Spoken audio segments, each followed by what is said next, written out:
right, so I suggested to you last class that human beings have the world as a place of action through the lens of their social cognitive biological substructure.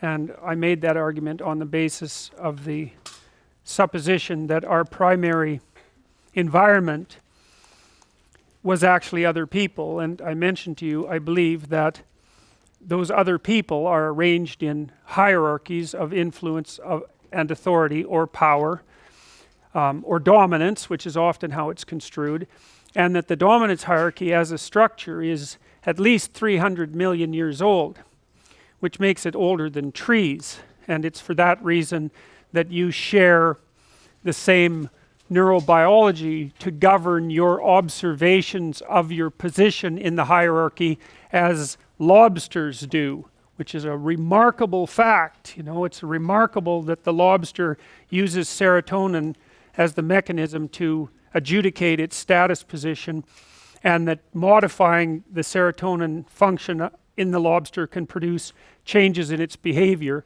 can help the lobster overcome defeat, for example, which is very much equivalent to what happens to a human being when they take antidepressants.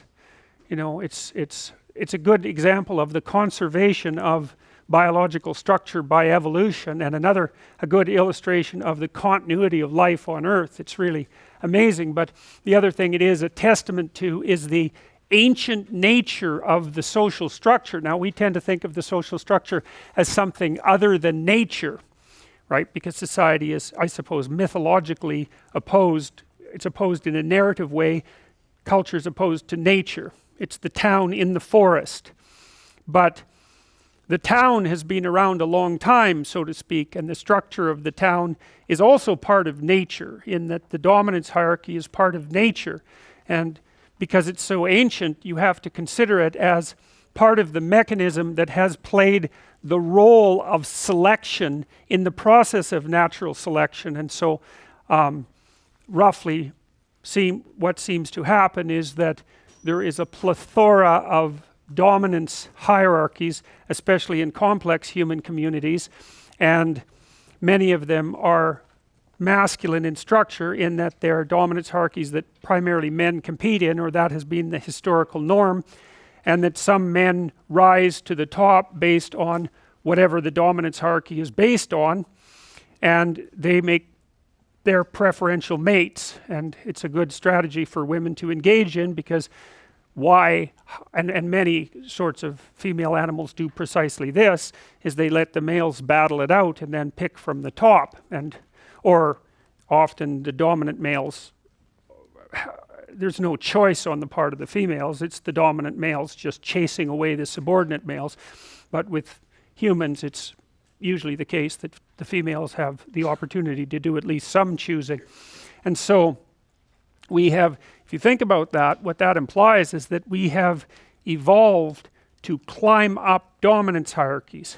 And then I would say it's not exactly that even, because there are many different dominance hierarchies. And so the skills that you might use to climb up one might not be necessarily the same skills that you would use to climb up another. And so then I would say what we have evolved for instead, and I'm still speaking mostly on the masculine edge of things, historically speaking, is the ability to climb up the set of all possible dominance hierarchies, right? And that's a whole different idea. It's like the averaged hierarchy across vast spans of time. And I think it's for that reason that we, among others, that we evolved general intelligence, because general intelligence is a general problem-solving mechanism, and it seems to be situation independent, so to speak. And of course, there's been an arms race for the development of intelligence between men and women, because each gender has to keep up with the other, and women have their own dominance hierarchies. There's certainly no doubt about that. And of course, now men and women more increasingly compete within the same hierarchies, and we don't exactly know how to sort that out yet, because it's an extraordinarily new phenomena. But in any case, because of the permanence of the dominance hierarchy, it has come to be represented in fundamental narratives, because human beings, and this is something that we share everywhere, it's the thing the Wall Street banker shares with the Kalahari Kung Bushmen, who are among the, genetically speaking, they seem to be very close to what the most original human beings were like in Africa before the diaspora about 50,000 years ago. But both of those people, despite their vast differences, live in communities that have a hierarchical structure that are composed of individuals that are embedded in a natural world, the world outside of the dominance hierarchy. And so that's the standard human environment, I would say. And so stories that rely on the representations of those environments and their interactions are what you might describe as universal stories, and that's why people can understand them. And I would say further, and this is drawing substantially on, say, derivations of the work of Carl Jung, because I think he delved into this more deeply than anyone else, so a lot of this stuff is quite Jungian in its origins.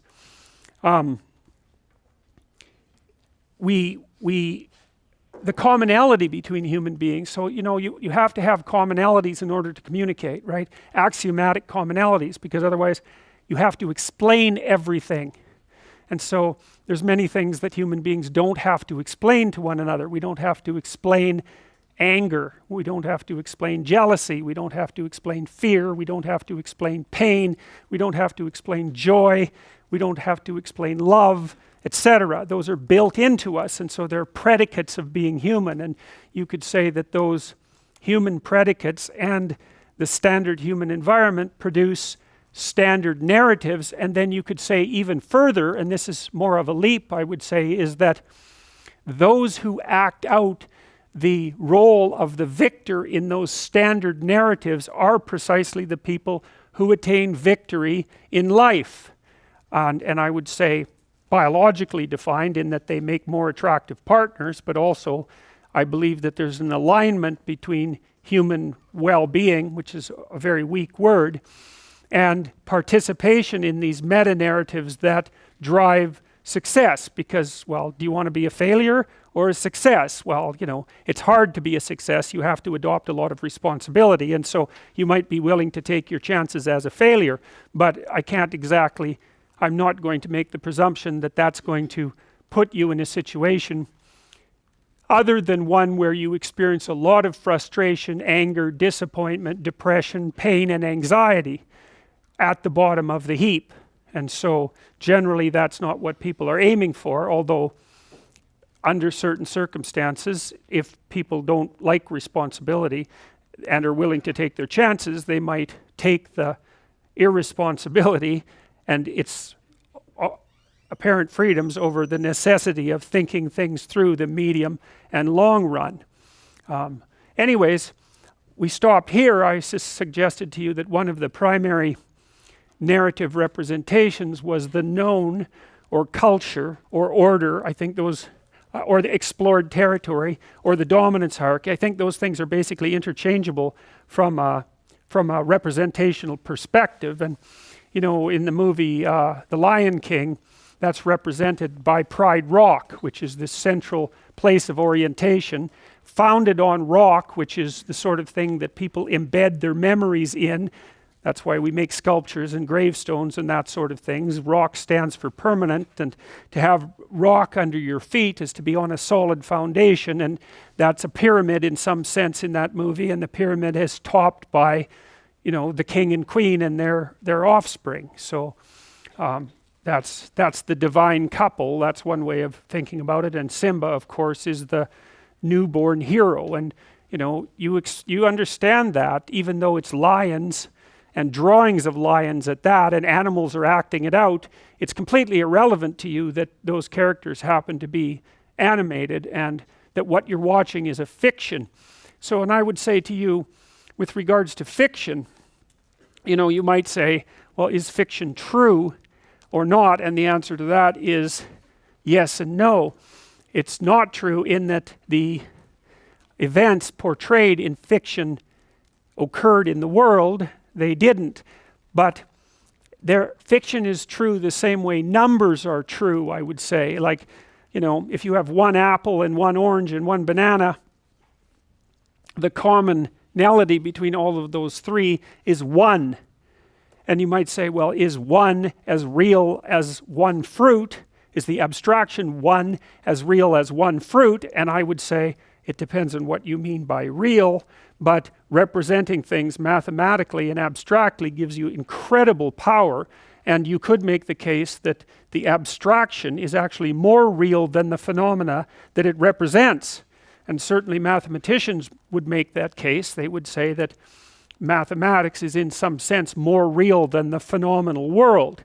And you don't have to believe that. Mostly it's a matter of choice in some sense, but you can't deny the fact that an abstraction has enough reality so that if you're proficient in using it, you can change the world in insanely powerful ways. All the computational equipment you people are using are dependent on the abstractions 1 and 0, essentially. And look at what emerges from that. And so I would say with regards to fiction, if you take someone like Dostoevsky, who I think is a favorite of mine, by the way, I would highly recommend that you read all 5 of his great novels because they are unparalleled in their psychological depth. And so if you're interested in psychology, Dostoevsky's the person for you. Tolstoy's more of a sociologist, but Dostoevsky, man, he gets right down into the bottom of the questions and messes around.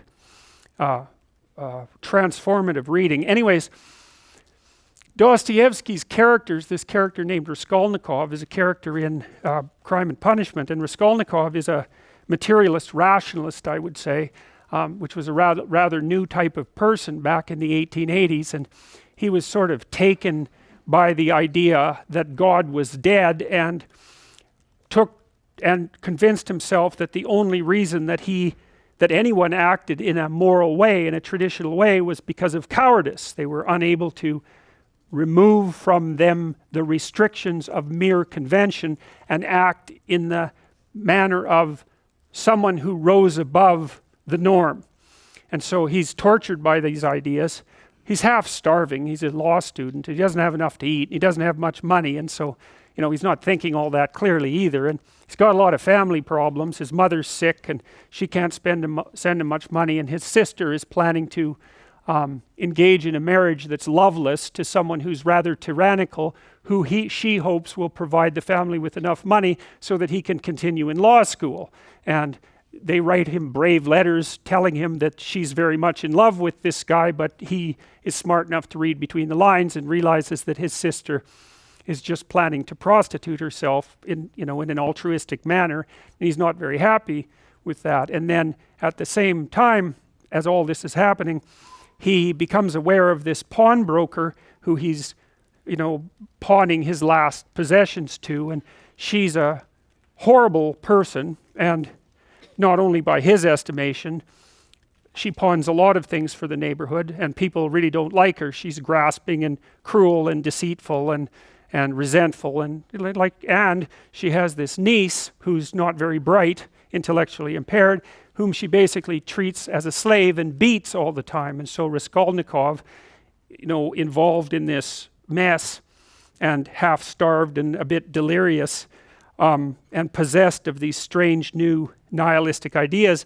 decides that the best way out of this situation would be just to kill the pawnbroker, take her wealth, which all she does is keep it in a chest, free the niece, so that seems like a good idea.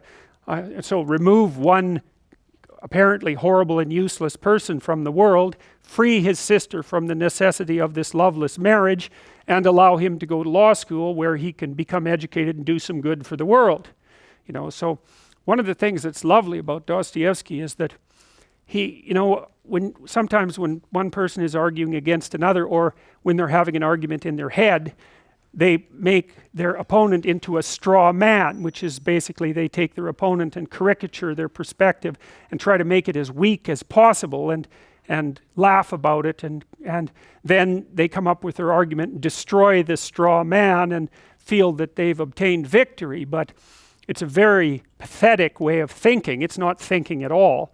What thinking is when you adopt the opposite position from your suppositions, and you make that argument as strong as you can possibly make it, and then you pit your perspective against that strong iron man, not the straw man, and you argue it out, you battle it out. And that's what Dostoevsky does in his novels. I mean, he's the people who stand for the antithesis of what Dostoevsky actually believes are often the strongest, smartest, and sometimes most admirable people in the book.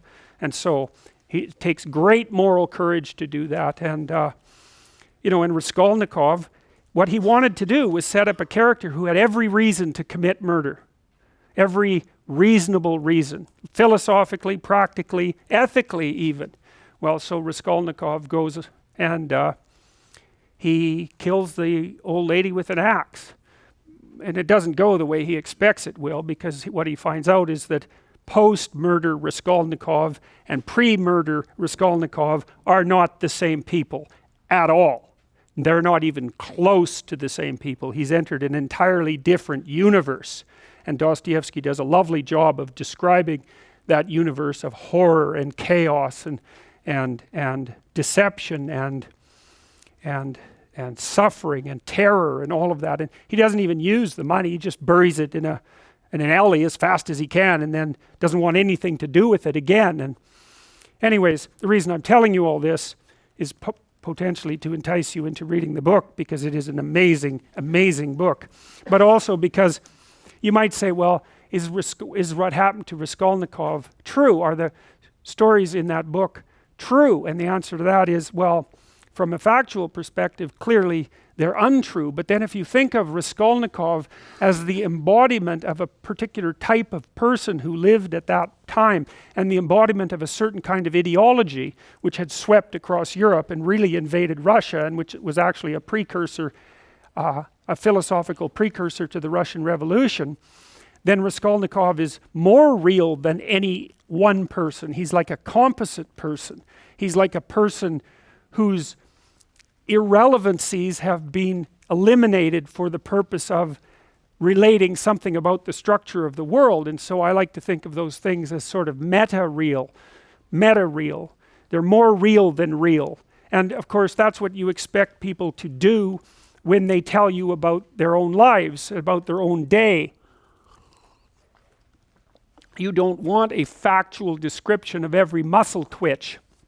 You want them to distill their experiences down into the gist, which is the significance of the experience. And the significance of the experience is roughly what you can derive from listening to the experience that will change the way that you look at the world and act in the world. So it's valuable information, and they can tell you a terrible story, and that can be valuable because that can tell you how not to look at the world and act in it, or they can tell you a positive story. You can derive benefit either way, which is why we also like to go watch stories about horrible psychopathic thugs, and hopefully we're learning not to be like them, although there are additional advantages in that, you might say that someone who is incapable of cruelty is a higher moral being than someone who is capable of cruelty. And I would say, and this follows Jung as well, that that's incorrect, and it's dangerously incorrect, because if you are not capable of cruelty, you are absolutely a victim to anyone who is. And so part of the reason that people go watch anti-heroes and villains is because there's a part of them crying out for the incorporation of the monster within them, which is what gives them strength of character and self-respect, because it's impossible to respect yourself until you grow teeth. And if you grow teeth, then you realize that you're somewhat dangerous, or maybe somewhat seriously dangerous, and then you might be more willing to demand that you treat yourself with respect and other people do the same thing. And so that doesn't mean that being cruel is better than not being cruel. What it means is that being able to be cruel and then not being cruel is better than not being able to be cruel.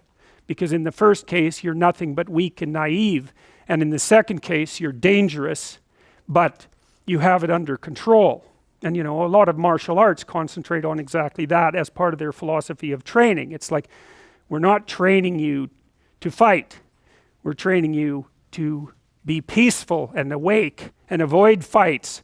But if you happen to have to get in one, and I guess the philosophy also is that if you're competent at fighting, that actually decreases the probability that you're going to have to fight, because when someone pushes you, you'll be able to respond with confidence, and with any luck, and this is certainly the case with bullies, with any luck, a reasonable show of confidence, which is very much equivalent to a show of dominance, is going to be enough to make the bully back off. And so the strength that you develop in your monstrousness is actually the best guarantee of peace. And that's partly why Jung believed that it was necessary for people to integrate their shadow. And he said that was a terrible thing for people to attempt, because the human shadow, which is all those things about yourself that you don't want to realize, reaches all the way to hell. And what he meant by that was, it's through an analysis of your own shadow that you can come to understand why other people are capable, and you as well, of the sorts of terrible atrocities that characterized, let's say, the 20th century. And without that understanding, there's no possibility of bringing it under control.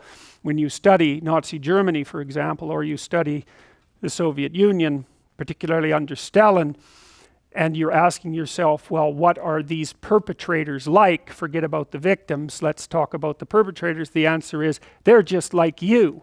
And if you don't know that, that just means that you don't know anything about people, including yourself. And then it also means that you have to discover why they're just like you. And believe me, that's no picnic.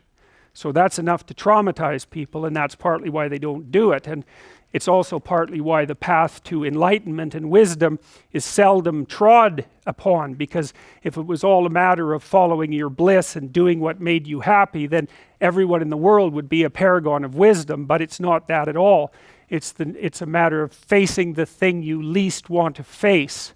And everyone has that there's this old story in King Arthur where the knights go off to look for the Holy Grail, which is either the cup that Christ drank out of at the Last Supper, or the cup into which the blood that gushed from his side was poured when he was crucified. The stories vary, but it's basically a holy object, like the phoenix in some sense, that's a representation of transformation.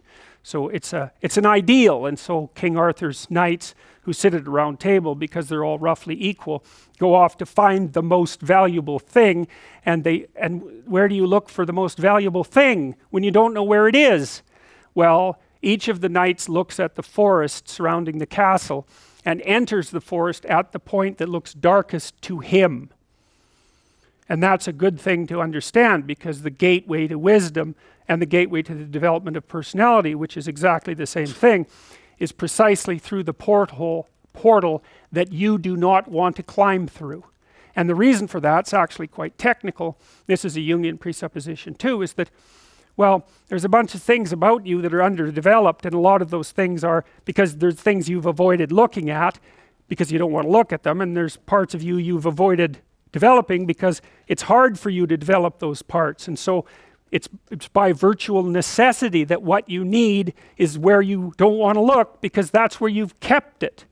And that's why there's, an idiosyncratic element of it for everyone. Your particular place of enlightenment and terror is not going to be the same as yours, except that they're both places of enlightenment and terror. So they're equivalent at one level of analysis and different at another. So anyways, back to fiction and what it does. It distills truth, and it produces characters that are composites. And the more they become composites, the more they approximate a mythological character. And so they become more and more universally true and more approximating religious deities. But the problem with that is they become more and more distant from individual experience. And so with literature, there's this very tight line where you need to make the character more than merely human, but not so much of a god that, one of the things that happened to Superman in the 1980s, Superman started out, he's got a heavenly set of parents, by the way, and an earthly set of parents, and he's an orphan like Harry Potter. Very common theme is that when Superman first emerged, he could only jump over buildings, you know, and maybe he could stop a locomotive, but by the time the 1980s rolled around, like, he could juggle planets and, you know, swallow hydrogen bombs, and, you know, he could do anything. Well, people stopped buying the Superman comics because how interesting is that? It's like something horrible happens and Superman deals with it. And something else horrible happens and Superman deals with it. And it's like, that's dull. He turned into such an archetype. He was basically the omniscient, omnipresent, omnipotent God, and that's no fun. It's like God wins, and then God wins again, and then again God wins, and, you know, so then they had to weaken him in different ways with kryptonite, you know. So green kryptonite kind of made him sick, and red kryptonite, I think, kind of mutated him, if I remember correctly. And anyways, they had to introduce flaws into his character so that there could be some damn plot, and that's something to think about, you know. There's a deep existential lesson in that your being is limited and flawed and fragile. You're like the genie, which is genius in the little tiny lamp, you know, this immense potential, but constrained in this tiny little living space, as Robin Williams said when he played the genie in Aladdin. But the fact that you have limitations means that the plot of your life is the overcoming of those limitations, and that if you didn't have limitations, well, there wouldn't be a plot, and maybe there would be no life. And so that's part of the reason why perhaps you have to accept the fact that you're flawed and insufficient, and live with it and consider it a precondition for being. It's at least a reasonable idea. So anyways, one of the main characters is the country, the known, the explored territory. We went over that a bit, and it always has two elements. I mean, your country is your greatest friend and your worst enemy, you know, because it squashes you into conformity and demands that you act in a certain manner and reduces your individuality to that element that's tolerated by everyone else, and it constrains your potential in a single direction. And so it's really tyrannical, but at the same time it provides you with a place to be and all of the benefits that have accrued as a result of the actions of your ancestors and all the other people that you're associated with. So there's the good tyrant, or the bad tyrant, and the good king, and those are archetypal figures, and that's because they're always true, and they're always true simultaneously, you know, which is partly why I object to the notion of the patriarchy, because it's a it's the what do you call that? It's the apprehension of a mythological trope, which is that of the evil tyrant, without any appreciation for the fact that the archetype actually has two parts, and the other part is the wise king. And, you know, you can tell an evil tyrant story about culture, no problem, but it's one-sided, and that's very dangerous, because you don't want to forget all the good things that you have while you're criticizing all the ways that things are in error. That's a lack of gratitude, and it's a lack of wisdom, and it's founded in resentment, and it's very dangerous, both personally and socially. I told you that Captain Hook is a tyrant because he's got this crocodile chasing him, and the crocodile has a clock in its stomach, and that's death. It's like, obviously, right? Tick, tick, tick, tick.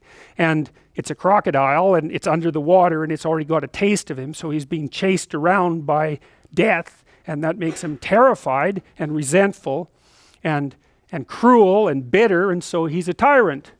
And he wants to wreak havoc everywhere. And then Peter Pan, of course, looks at Captain Hook and thinks, why the hell should I grow up and to be a tyrant and sacrifice all the potential of childhood? And the answer to that is, the potential sacrifices itself if you don't utilize it as you mature, and you just end up a 40-year-old lost boy, which is a horrifying thing to behold. It's almost as if you're the corpse of a child, the living corpse of a child, because who the hell wants a 6-year-old, 40-year-old? You're a little on the stale side by that point, and not the world's happiest individual.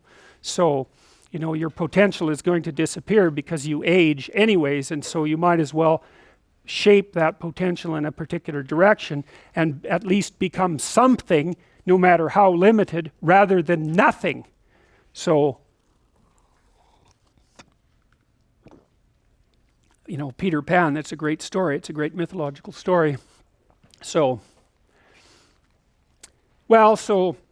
let's talk about tyrants. Well, not only are they mythological figures, but they exist and they tend to be deified. I mean, Stalin was, for all intents and purposes, God the Father in Soviet Russia, although he was pretty much only the worst elements of Old Testament God, who was, constantly smiting people and wiping out populations and doing all sorts of things that seemed to be quite nasty. But nonetheless, people worshipped him in many ways, and he's a representation of just exactly what goes wrong when things really go wrong, when people stop paying attention and when they all lie, because one of the things that characterized the communist state was that no one ever got to say anything they actually believed, ever. And that was partly because 1 out of 3 people was an informer, which meant if you had a family of 6 people, 2 of them were informing on the government about you, and that included your own children.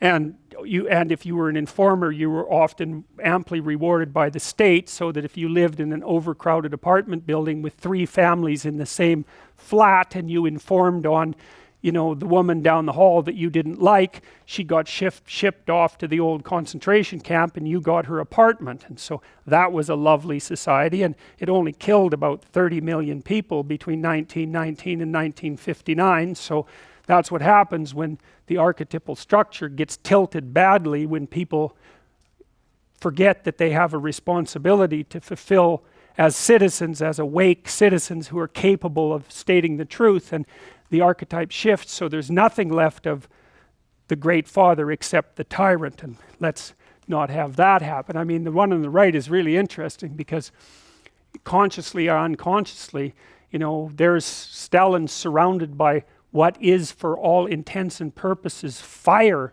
He looks like Maleficent in Sleeping Beauty when she shows up at Aurora's christening. She puts her arms up in the air and green fire surrounds her. It's like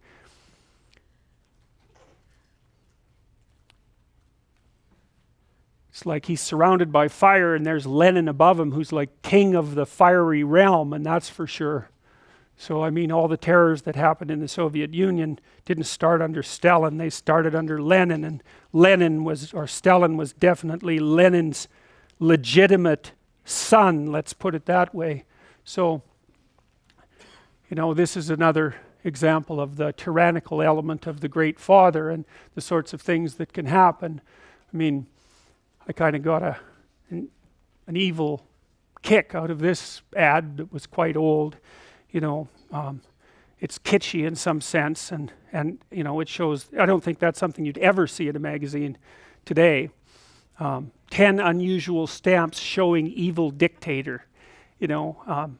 Well, fair enough. I mean, that's what he was, and that's the consequence, and that's just a tiny bit of the consequence, because the Nazis wiped out a very large number of people, often using compassion as a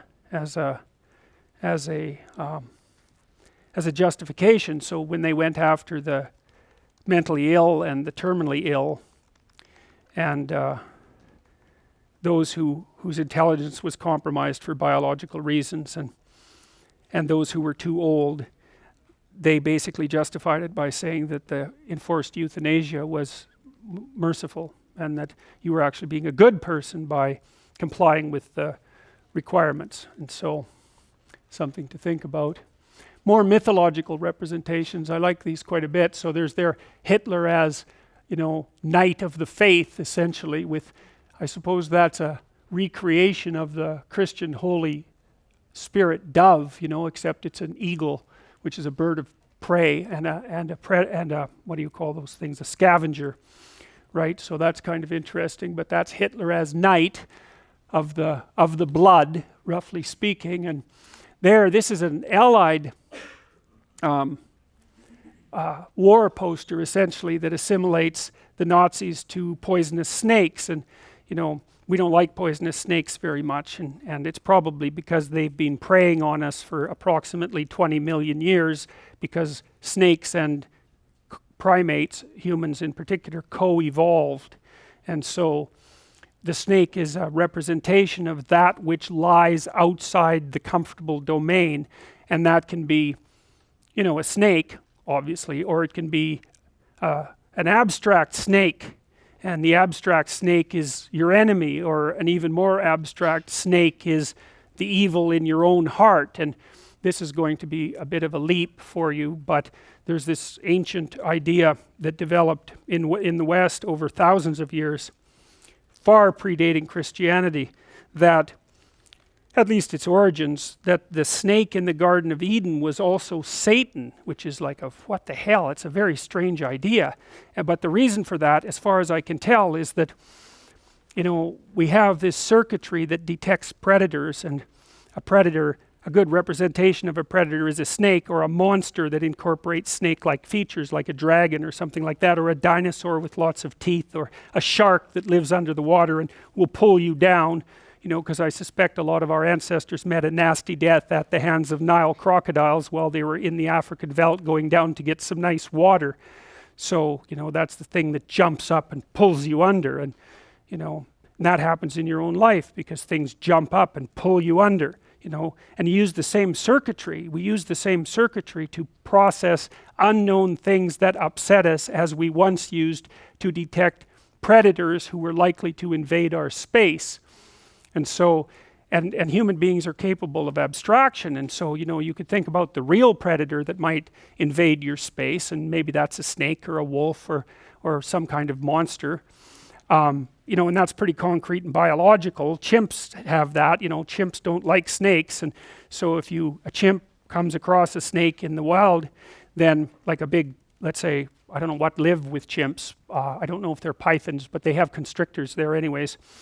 So, you know, maybe there's like a 20-foot constrictor, and the chimp like stays a good distance away from it, but it won't leave, and then it has this particular cry that it utters that's called a snake raa, W-R-A-A, and so it makes this noise, which means something like, holy shit, that's a big snake. And I actually mean that, because the circuits that primates use to utter distress calls are the same circuits that we use to curse. Just so you know, that's why people with Tourette syndrome swear, because like, what's up with that? How can you have a neurological condition that makes you swear? Well, it turns out that guttural, affect-laden curses are mediated by a different speech circuit, and that's the speech circuit we share with the predator alarms of other primates.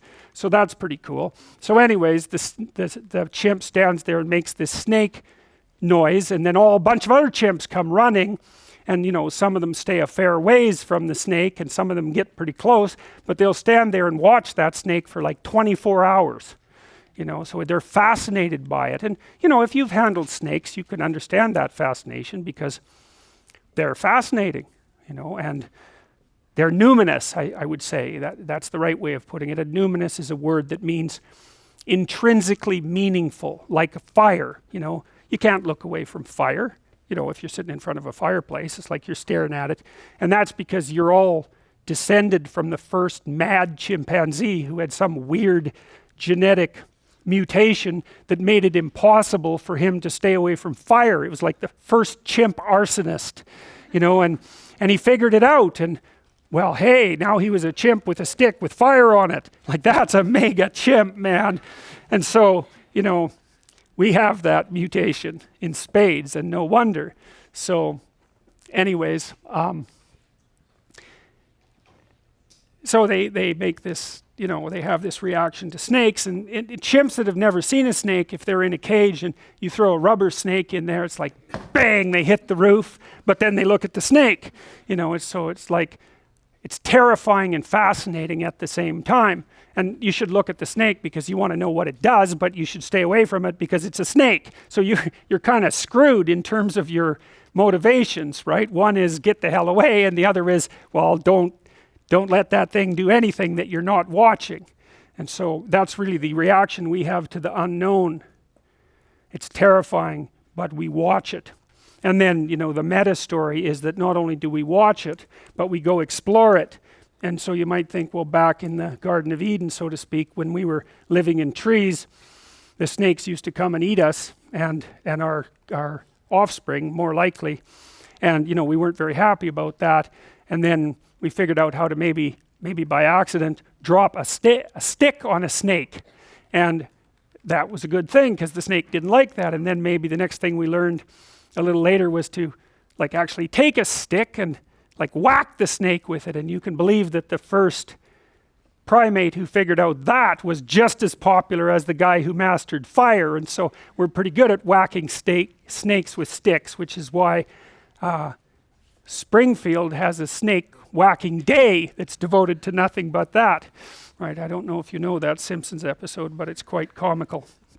So then you think about the snake as a predator, and it's the thing that invades the garden always, because you just can't keep snakes out of the damn garden no matter how hard you try. And then you think of snakes, and maybe you think of metasnakes, and like a metasnake would be also a predator, but maybe that's the predator that represents the destructive spirit of the other tribe, because chimpanzees, for example, are quite tribal and they definitely go to war with one another. And so you abstract out the idea of the predator to represent malevolence as such, and then you take that one step further and you realize that the worst of all evil predators is the human capacity for evil.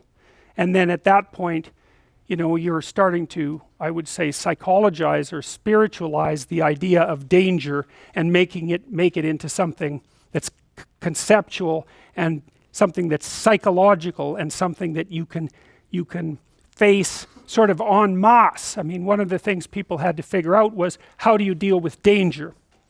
And so you figure out how you deal with a specific danger. But then because human beings are so damn smart, they thought, well, what if we considered the class of all dangerous things? And then what if we considered a mode of being that was the best mode of being in the face of the class of all dangerous things? Well, that's a lot better. You get to solve all the dangerous problems all at once instead of having to conjure up a different solution for every dangerous thing. And that's basically, as far as I can tell, where the hero story came from. And the hero story is basically, there's a community, it's threatened by the emergence of some old evil, often represented by a dragon. That's sort of typical, say, of the Lord of the Rings stories.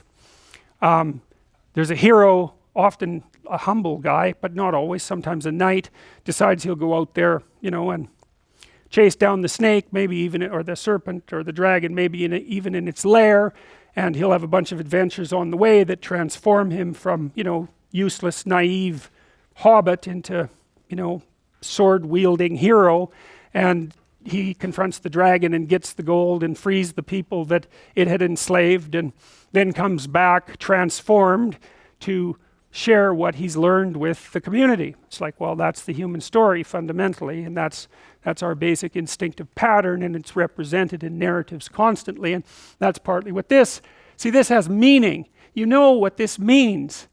Why? Why do you know? Well, because it draws on symbolic representations that you already understand. You understand that a mess of toothed snakes is not a good thing, and that maybe the sensible thing to do is stomp them. And it's not like you need an instruction manual to figure out what the poster means. And so, that's two different representations of Hitler. That's sort of the pro-Hitler representation, and I would say that's the anti-Hitler representation, and that's the real Hitler, who at this point does not look like a very happy clam. So that's the known, that's culture, that's order, and what's eternally juxtaposed to culture and the known and the explored and order is the unknown. And the unknown is a strange place. The unknown is actually, it's a physical place. Like, the unknown is the place that when you're camping and you're around a fire, the unknown is everything outside the circle of the light. And you remember in The Lion King, you may not remember, when Mufasa, that's the king, right, goes and takes Simba up to show him his territory, he says he is the king of everything that the light touches. And that's a very old idea, and you guys had no problem with, that was fine, that made sense. And that out beyond the light was the darkness, and that was the elephant graveyard, that was death, that was the place of death and danger, that's where the hyenas hung out. And you weren't supposed to go there, and so of course Simba, because he's a rule-breaking hero just like Harry Potter, immediately goes there. And so, you know, that's like the forbidden fruit. It's the same sort of idea. If you want someone to do something, the best thing to do is tell them that they shouldn't and not explain why. You know, so for example, if I said to you at the beginning of this class, look, I've got one rule here, don't sit in that chair, no matter what. You'd be thinking the whole year, especially if I reminded you, well, just what's up with that chair? Like, that chair is magical all of a sudden. Some of you might even, well, you probably wouldn't, because this is a ridiculous example, but maybe, you know, you come to class early and sit in that chair just to see what would happen. You know, and people are very curious, and that's exactly what we're like. And that's a very old story too, right? It's like opening Pandora's box. Don't open that box, you'll be sorry. It's like, oh, you know, all the horrors of the world fly out. And believe me, you will open Pandora's box many times in your life, because, you know, with your family, or maybe your mate, or maybe your children, you'll have this idea that they have a box with things in it that you want to know about, and you'll say, well, I'm kind of curious about this particular event, so why don't you tell me about it? And they say, well, no, we probably really shouldn't open that box, and you keep bugging them, and then they open it, and then all sorts of things fly out that you didn't expect, and then maybe you think, hey, it would have been better if I would have just left that damn box closed. And you can do the same thing to yourself, believe me. And so the Pandora's box idea, the forbidden fruit idea, that's a major league idea. And part of the reason in the Judeo-Christian tradition why people are saddled with the notion of original sin is because hyper-cortically developed chimpanzees without much sense can't keep their hands off things. And so they keep exploring even when they know better, and every time they do that, they learn something that destroys the paradise that they currently inhabit. Right? Because there's plenty, you never learn anything in your life that's of importance without it having a pretty damn destabilizing effect on you at the moment of realization, right? You learn something happy, it's like, whatever. You know, all that means is that I was doing things right. Like, it's nice and everything, but it's not informative. You do something and all hell breaks loose. That'll make you think. That's for sure. You might never stop thinking for the rest of your life. So, anyways, the unknown. The unknown is that which surrounds the known. It's unexplored territory. It's usually represented as female, I think, for a variety of reasons. And not as female exactly. It's not the right way to think about it. As feminine. And that's not the same thing, because feminine is a symbolic category, whereas female is like an actual female. And so you don't want to confuse the metaphor with the actuality. Because we had these social cognitive categories built in, you know, you might say masculine, feminine, and offspring, something like that. We had to use what we could to represent what we were attempting to figure out, and we kind of mapped them onto the external realities of being the best we could, using what we could. And so, you know, nature is benevolent and it's fruitful. All things come from nature, and all things come from the unknown, right? Because the known is already there. It's the unknown that manifests the new, right? And so that's part of the reason for the characterization of the unknown as feminine. And then there's also the case that women play a massive role in sexual selection among human beings, so that from an evolutionary perspective, you're twice as likely to be a failure if you're a man than you are if you're a woman, in that you have twice as many female ancestors as male ancestors. And you think, well, that's impossible, but it's not. All you have to do is imagine that every woman has one child, half the men have two, and the other half have zero. And so, end of problem. And that's basically how it works out. So women are more choosy maters than men by a substantial margin. There was a funny study done by the guy who established, it was one of the big dating sites, and he looked at how women rated men, and they rated the 50th percentile man at the 15th percentile. So 85% of men were below average according to women's ratings. Now men had their same arbitrary choices because of course they preferred younger women to older women, and they were more swayed, I would say, by attractiveness, but that didn't have nearly as big an effect on their actual rating of women. So anyway, so you know, from a Darwinian perspective, nature is that which selects.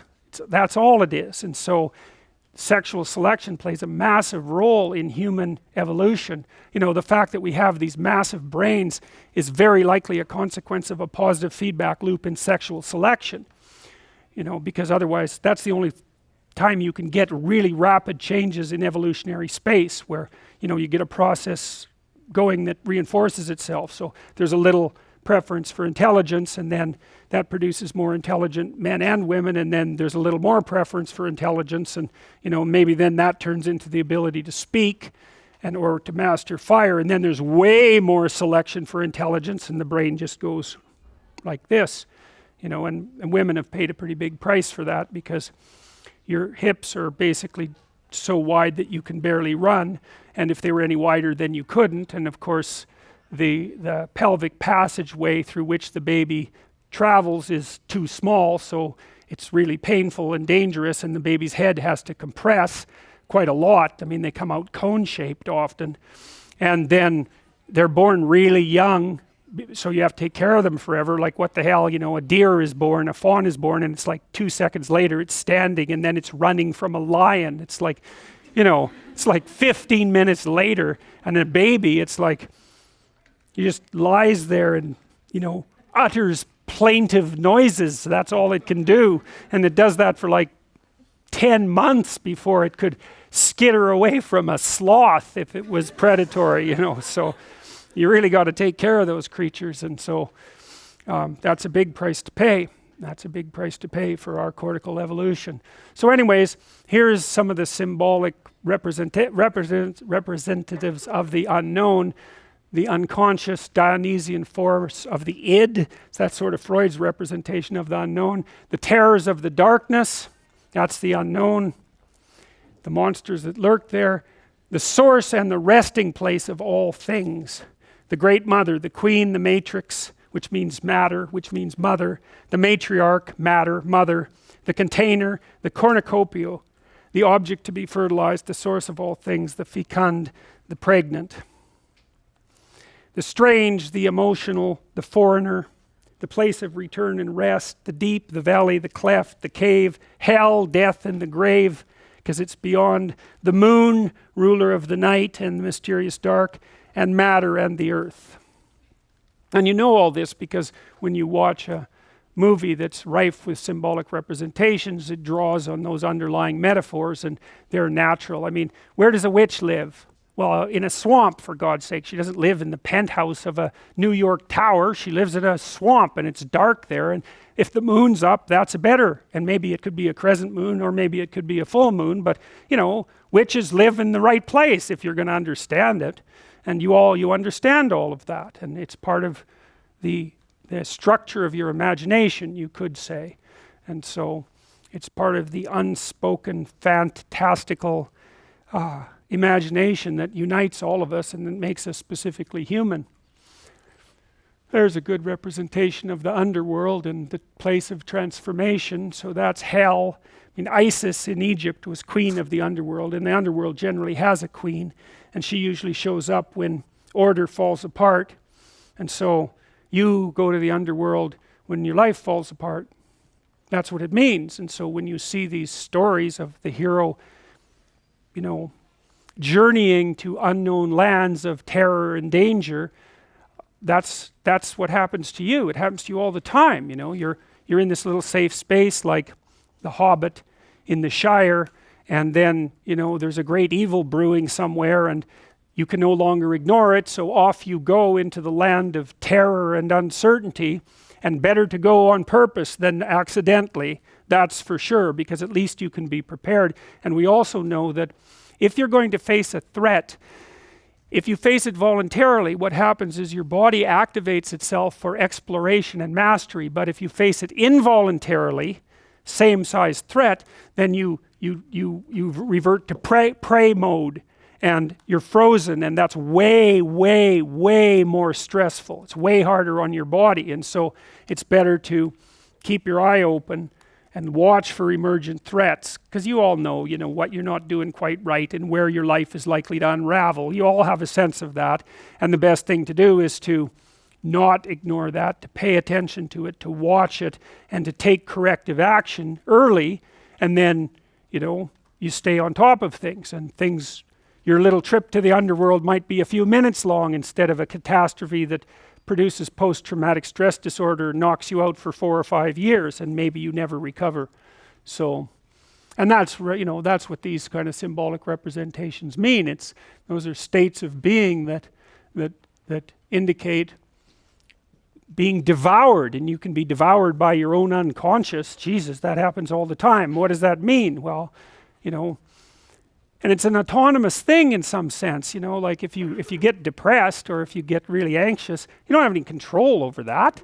It's like it sweeps up over you and pulls you down. Why down? Well, down is where you go when you're sad. You don't go up. Man, I'm up today. Oh, that's too bad. No, it's man, I'm down today. And well, that's partly this, and it's partly because this is subordinate, and it's partly because down is closer to the ground and farther from the sky. Like, there's all sorts of reasons you're feeling down rather than up. Up is where you're aiming, right? You aim up, you don't aim down. Well, the reason those phrases make sense is because they're locked deeply into this underlying structure of imagination, and well, those are the archetypal structures according to Jung, and I think that he's, as far as I can tell, he's dead accurate, and I think we understand the biology of such things much better than we did. So there's more representations. She's quite the friendly creature. That's Kelly. I like this representation better. Those are heads, by the way, and hands. So she sort of represents, well, very complex things. She represents death. She represents transformation. In this, I really like this representation. I think it's brilliant. So imagine that what the people were doing who formulated these representations, what they were trying to do was to make a representation of the domain of threat itself, right? So that they could deal with the idea that, because we can say threat. Well, what the hell does that mean? Well, threat is the category of all threatening things. And so then you can think about threat, and you can think about threat across all those individual instances, and maybe you can figure out how to deal with threat, right? What's the best way to be in the world so that you most effectively deal with threat? Well, that's sort of like, apart from how do you deal with pain, that's sort of like the ultimate question of human beings. Do you want to be terrified? No. So you want to be in danger? No. So like, you better figure out how to deal with threat. So first of all, you have to conceptualize it. So we'll take a look at this representation. So that's Kelly. Her hair is on fire. Well, fire, that's a numinous phenomena, dangerous but transformative. She's wearing a headdress of skulls. She has a weapon in this hand, and she has a tiger's tongue. She often has a snake around her waist. None of these do, but she often does. But in this case, then that's because it's a snake. We've already covered that. Well, these things that look like snakes here aren't. You notice how her belly is concave? Well, it's because she's just given birth to this unfortunate person that she happens to be standing on, and she's eating him intestines first. And that's a fire ring, which she is in, and then it's got skulls on the inside of it. It's like, what's that supposed to do? Well, partly it's supposed to represent that which terrifies you. It's like, yeah, fair enough, man, because I don't imagine you saw all those things in there before I explained them, but someone who was familiar with that image would know what it meant. It's like some poor artist was sitting there thinking, well, how do I represent destruction? And it's like, bang, whoa, okay, we'll put that down, and then we won't look at it again. So, and then what do you do with this? You make sacrifices to it. And you think, well, that's kind of primitive. First of all, well, that doesn't really exist. Well, it does if it's an amalgam of threat symbols, I can tell you that. It exists, that's for sure. So it exists as an abstraction, if nothing else. Do you offer it sacrifices? Well, what the hell do you think you do? What are you doing in class? Why aren't you like drinking vodka and snorting cocaine? You know, because you could be doing that. Instead, here you are, listening to me, you know, slaving away in university. You're young. It's like, really? You've got nothing better to do than sit there? You know, well, what you're willing to forego today's pleasure for tomorrow's advantage. And that's what sacrifice is. And human beings discovered that dramatically first, you know, like we were apes, for God's sake. We didn't just leap up and think, oh, we better save for tomorrow. You know, it took thousands of years for that idea to emerge. And it emerged in dramatic form. And it was sort of like, well, society is sort of like a god. No, they weren't thinking this through. It was like, if you're going to represent society, well, it's like this masculine god that's always judging the hell out of you, that's everywhere all at the same time. It's like, yeah, that's true, absolutely. And what do you have to do with it? Well, you have to give it what it wants. Why do you have to give it what it wants? Because it'll crush you if you don't. And that's exactly right. And if you're lucky and you give it the right sacrifice, then it'll smile on you and you get to have a good life. And that was the major discovery of mankind, man. That was a killer discovery. It was like the discovery of the future. You know, we discovered the future as a place. And it was a place that you could bargain with. You can bargain with the future. Wow, that's just, what an idea that is. You know, it's so unlikely. Well, how do you bargain with the future? Well, you give it what it wants. And you know, some of that's you maintain your social relationship, and you know, you make yourself useful to other people, and you shape yourself so that you can cooperate with people, and you don't act impulsively, and maybe you squirrel something away for the next harvest even if you're hungry, and you know, and then the future isn't hell, and you make the proper sacrifices. And so if you sacrifice to Kelly, then she turns into her opposite and showers benevolence on you. And that's Mother Nature, right? It's like, look out for Mother Nature, man. You know, 2 weeks out in the bush right now and you're dead, and it's not pleasant. And then if it's the spring, you last longer, but the bugs eat you, and so that's not very fun either. So nature, you know, it's bent on your destruction. But if you treat it properly and carefully and make the right sacrifices, then maybe one of her trees will offer you some fruit, and that would be okay. And so believe me, lots of people died trying to figure that out. So here's another way of looking at it. So I said, you know, order and chaos, known, unknown, explored territory, unexplored territory. I love this. This is the Taoist symbol. It's a symbol of being. And being isn't reality as you would conceptualize it as a scientist. It's more like reality as it manifests itself to you as a living thing, which is completely different. You know, science extracts out all the subjectivity. All that is there is an array of objective facts of equivalent value, and that's part of its method, but that's not the world in which you live. The world in which you live is full of motivation and emotion. It's full of terror and pain and joy and frustration and other people, that's for sure.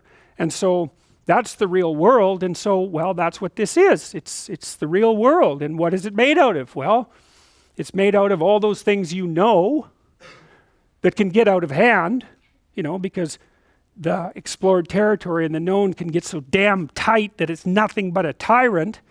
And then it's all those things you don't know, and that's pretty exciting because, you know, you want to go find out some things you don't know, and that adds a lot of spice to life. You want a little adventure. You don't want to go out with someone who's so predictable that you know everything about them in a week, you know, unless you're hyper-conservative. You want to go out with someone who's they're a little erratic, like not too erratic, let's say. They're a little dangerous, perhaps not too dangerous, but some of that at least. You want predictability with a bit of unpredictability in there. Well, and that's exactly what this means. It's like that's predictability with a little unpredictability in it. And what that also means is that what you know can be turned into what you don't know, just like that. And that's going to happen to you lots of times in your life, man. when someone close to you dies suddenly, it's like poof, order turns into chaos, and now you're in chaos, and what the hell are you going to do there? And that's a good question, because you need to know what to do there, because you're going to be there. And it happens to you when your dreams fall apart, you know, I mean your dreams for your life, or you know, when you discover something awful about yourself that you didn't know, or you know, it flips on you all the time, and in small ways sometimes. You know, you have a fight with a friend, or in big ways that wipe you out for, well, indefinitely sometimes, because you can fall into chaos and never get out. You know, that's the people who are trapped in the belly of the beast. It isn't necessarily that when you descend into chaos that you learn something and you get back out. You could just be stuck there suffering until you die. And that's, you know, I wouldn't recommend that, you know, it's something to avoid, but it happens to people all the time. You see them wandering around, you know, shattered on the streets of Toronto, you know, they're done. They're in chaos, and there's so much chaos around them that you won't even go near them.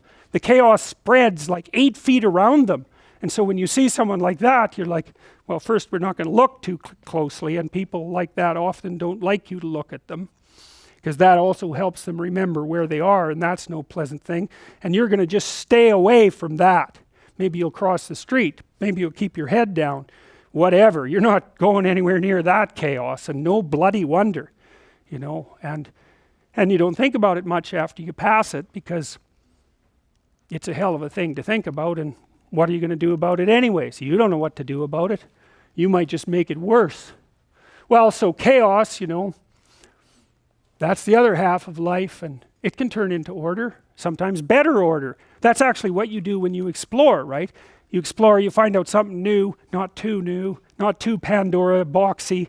You know, you bite off as much as you can chew, but no more. And so that rearranges the way you look at the world, but you're doing it voluntarily, so you can kind of tolerate the recalibration. And you strengthen the order, right? Because now you become more competent. And I would say that you're trying to live on the edge between order and chaos. And I mean, that's a real place. It's a meta place. But it's more real than places, because it's so old. It's such an old place. It really exists, and your nervous system knows that. It sees the world this way. In fact, the right hemisphere is roughly specialized for chaos, and the left hemisphere is roughly specialized for order, which is why the left hemisphere tends to have the linguistic elements, and why people are right-handed. And the right hemisphere has a more diffuse structure. It's more associated with negative emotion and imagination, and the two communicate between each other through the corpus callosum, and the right hemisphere appears to update the left hemisphere kind of slowly, often in dreams. And so if you are hurt, if your right hemisphere is hurt, for example, back here in the parietal lobe, then you lose the left part of your body. You can't move it anymore, but you also lose the idea that you have a left part of your body. So it's like blindness. It's a blindness to the left. And so if someone comes along and says, you know, you're not moving your left arm, you're going to say, yeah, well, my arthritis is bothering me today. You haven't moved it for 6 months. Well, my arthritis is bothering today. Or, you know, you're not moving your left foot. It's like, well, you know, I'm too tired. Well, what's happened is the left hemisphere has a representation of the body, and it's not being updated because the part of the brain that would notice that the left is gone because of a stroke, it isn't there anymore.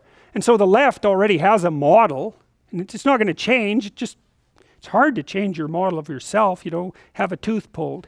What happens? It's like your damn tongue is in that hole for the next 6 months, fiddling around constantly, and that's because you're rebuilding your neurological model of your body. It's like, try that with your whole left side and see how well you do. You know, so this guy named Ramachandran was experimenting with people like this, and one of the things he did was he was checking their balance, and you can do that by irrigating the ear with cold water, and that makes people go like this, makes their eyes move back and forth because it upsets the vestibular system. And what he found was that if he poured cold water in the left ear of someone with right parietal damage who had left neglect, that they'd all of a sudden sort of wake up catastrophically. They'd have a terrible reaction to the fact that they were paralyzed on the left, and they would know that it had happened and cry and emit all sorts of distress, and no wonder, and then like 20 minutes later, they'd snap back into their damaged mode of being, and they would not deny, because that isn't really what it is that they couldn't update the model. They just didn't have the neurology for it anymore, so they were back to not noticing that it was gone and coming up with stories about it.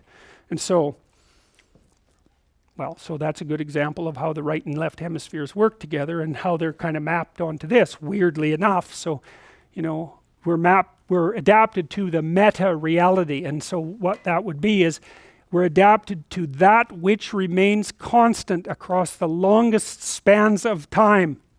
And that's not the same things that you see flitting around you day to day. Those are they just like clouds, they're just evaporating, There's things underneath that are more fundamental, realities, like the dominance hierarchy, like the tribe, like the danger outside of society, like the threat that other people pose to you and that you pose to yourself. Those are eternal realities. And we're adapted to those. That's our world, and that's why we express that in stories. And so then you might say, well, how do you adapt yourself to this world? And the answer to that is, and I believe this is a neurological answer, I believe this, that your brain can tell you when you're optimally situated between chaos and order.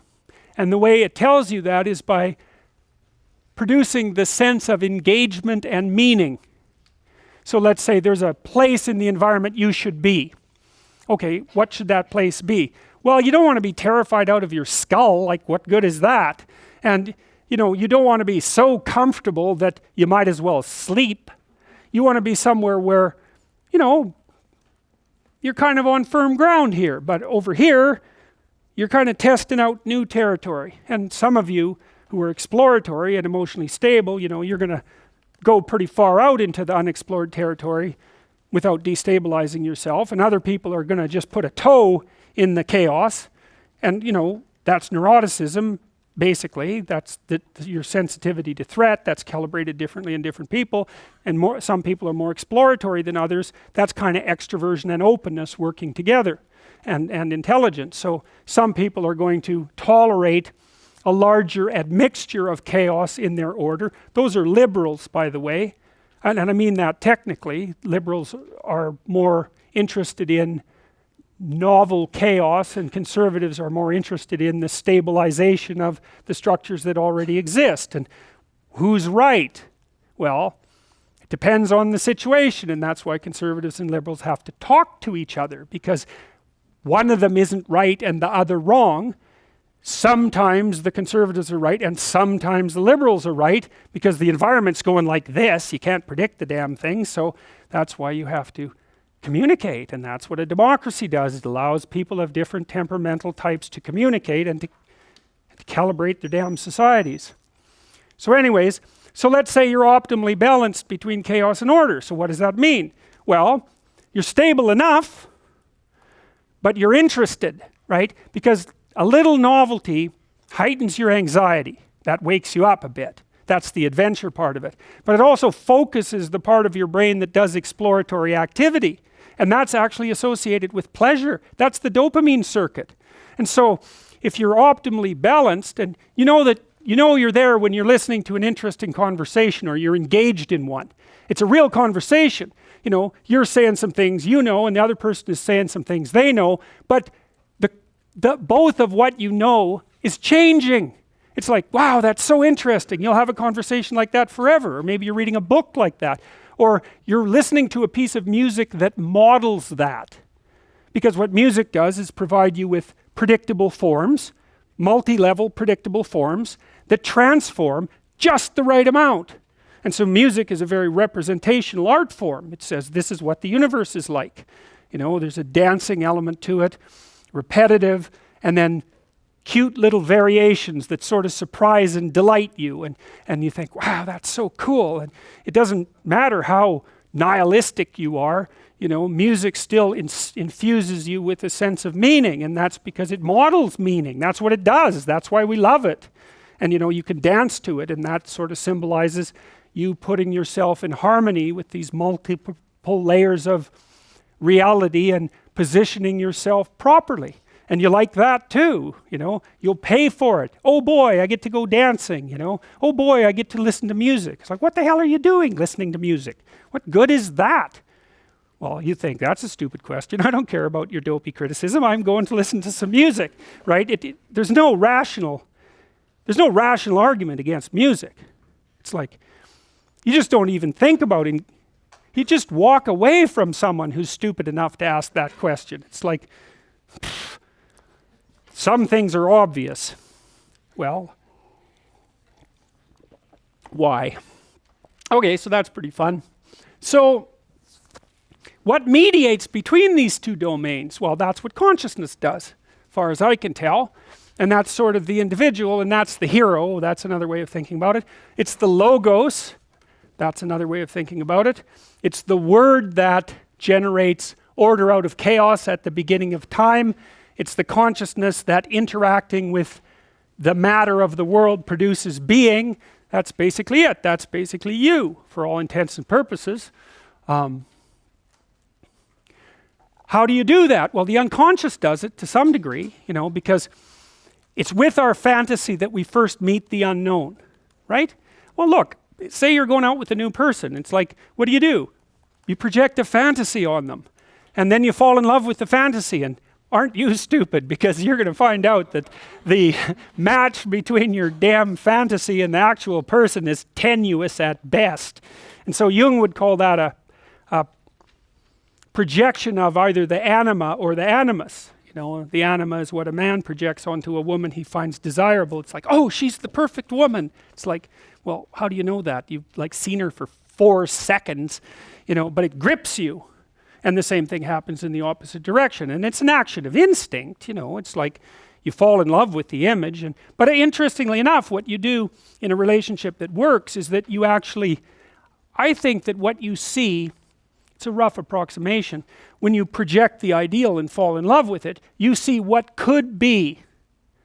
It could be that, but it's going to take you a hell of a lot of work because like you got no shortage of flaws and the other person has no shortage of flaws, and so you're bringing your flaws together and that's going to produce a lot of friction, and you're going to have to engage in a lot of dialogue before you approach that level of perfection again, but maybe you can do it.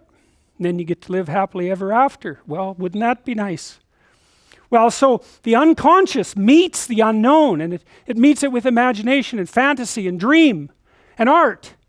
That's how you take, see, you don't just go from what you don't know to fully articulated knowledge in one bloody leap. You can't do that. You have to extend pseudopods of fantasy and imagination into the unknown. That's kind of what theorizing is like, right? Even scientifically, you know, you don't know something scientifically, you generate a theory. Well, it's an imaginative representation that your unconscious is helping you generate. And so you meet the unknown with fantasy. That's what the unconscious is for. From the psychoanalytic perspective, that's what dreams do. And you can see why. You dream about the future. You know, it's like, well, what's the future going to be like? Well, you have a little imaginative story going on, and it's like, you don't really create it. It's sort of, you watch it unfold. You know, maybe you can tweak it here and there, but it sort of comes to you from wherever the hell things like that come from. You know, the unconscious, that's the psychoanalytic answer. It's not really much of an answer because it's more like a representation of a place that we don't understand. But that's where creativity comes from. And I mean, some people are really creative right down to the bloody core. So in my clinical practice, I often see people who are high in openness because they're attracted to me because they watch my lectures. And you have to kind of be high in openness to like my lectures. So because, well, you do, because they go everywhere, you know, and they're not necessarily very orderly. So anyways, lots of my clients are really high in openness, and they're funny people often, especially if they're smart, because sometimes they have the most nihilistic intelligence you can imagine. It's just self-critical and nihilistic and brutally brutal, man, and smart. And so they just criticize themselves out of existence. And so often I have to just try to get them to quit listening to their chattering self-critical rationality and go out and create something, you know, with their massive creativity. And as long as they're doing that, they're engaged in the world and happy as hell, but as soon as that self-critical rationality comes in and shuts down the creativity, they're just like walking corpses, you know. And it's because if you're really open, like you're a tree and it has some trunks, and you know, your most prominent trait is the most lively trunk. And if you're a creative person and you're not engaging in a creative enterprise, you're like a tree that has had its vitality amputated. And so this is not trivial. This is deeply, deeply, deeply rooted in your biology. And those are people often who have like dream lives you just can't believe. I have one client, he has like 4 spectacular dreams a week, and most of the time we just spend discussing them. I mean, God. And I had another client who could be lucid in her dreams, which is more common among women. She could ask the damn characters what they represented and they would tell her. It was like, okay, that was pretty weird. And like a lot of the things they told her were really helpful, and they were not things that she wanted to hear. She basically, one of them told her if she was going to live, she'd have to go visit a slaughterhouse. And the reason for that was because she was raised as a little princess and protected from horrible Mother Nature until she hit puberty, in which time she turned into an evil villain, because that's how the family worked. Perfect child, evil teenager, overnight. And then, well, that was hard on her, and she wasn't prepared because she thought the world was princess world, and you know, she couldn't go through a butcher store without having a fit. And no wonder, you know, like really, Jesus, you know, it's no wonder, but you do it. But she couldn't, so we used to go to butcher stores, and that would make her cry, and that she was a vegetarian, that would make her cry, and you know, bemoan the cruelty of the world. And it's like, yeah, fair enough, man, those are bloody slabs of meat. It's like, I don't know why everyone isn't screaming when they walk through the butcher store, but you got to get used to it, man, because you can't live in the world otherwise. And so the dream character, who was a gypsy, told her that she had to go visit a slaughterhouse, which seemed rather impractical. And so I asked her if she could think of anything else to do, and she thought, well, why don't we go visit a funeral home and watch an embalming? And I thought, oh, good, that sounds like a fun way to spend a day. And so I phoned up a funeral parlor, and I said I had a client who was terrified of death. Yeah, and I was a therapist who was also a little shaky on the concept myself. And so they had no problem with that. They deal with death all the time, which is really something to think about, right? A human being can actually have an occupation where they do nothing but deal with death, and they don't go stark raving mad. It's like, what the hell's up with that? It's like working in a palliative care ward where your clients that you know have a relationship, all they're going to do is die this week, next week, the week after. People do that. It's like, those people are tough, man. They're tough. So anyways, we went and watched this embalming, which was, I have a rather high level of disgust sensitivity, so it was a little on the rough side for me.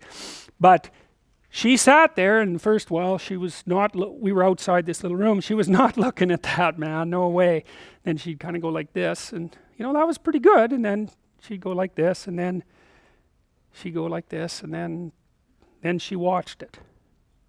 And then she asked if she could go in, and she put on a glove and she touched the body, and she didn't have a fit, she didn't have a panic attack, and so she walked away from there learning that there was a hell of a lot more to her than she thought there was, and that she could see things that she didn't think she could see and live. And after that, she sort of had a touchstone. It's like, well, I'm kind of afraid of this. Well, is it as bad as going to see the embalming? No, it's not that bad. Well, I guess I can do it. It's like an initiation, right? She had an initiation. And so did I, you know. And I learned a lot from doing that. I learned that one of the things you need to do if you're going to be a human being is to prepare yourself to be useful in the face of death. And so when you have a parent that dies, which, you know, shatters people's ideas often, they can't even think about it. If you can't even think about that, man, you've got some thinking to do. Because you need to be able to at least think about that, because otherwise you're just going to be a wasteland when it happens. And you never know, you could even have a higher ambition. Maybe you could even be useful when it happens, instead of being part of the heap of destroyed people who also have to be taken care of. You know, and that's brutal. You have to be brutal to be useful.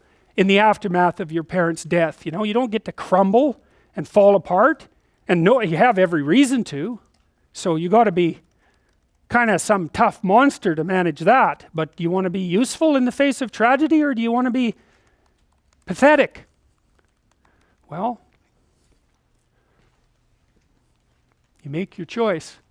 So out of the unconscious, you get ritual, you get dreams, you get drama, you get stories, you get art, you get music, and that sort of buffers us. We have our little domain of competence, and we're buffered by the domain of fantasy and culture. And that's really what you learn about when you come to university, if you're lucky, and the professors are smart enough to actually teach you something about culture instead of constantly telling you that it's completely reprehensible and should be destroyed. It's like, why you would prefer chaos to order is beyond me, and the only possible reason is that you haven't read enough history to understand exactly what chaos means. And believe me, if you understood what it means, you'd be pretty goddamn careful about tearing down the temple that you live in, unless you want to be a denizen of chaos.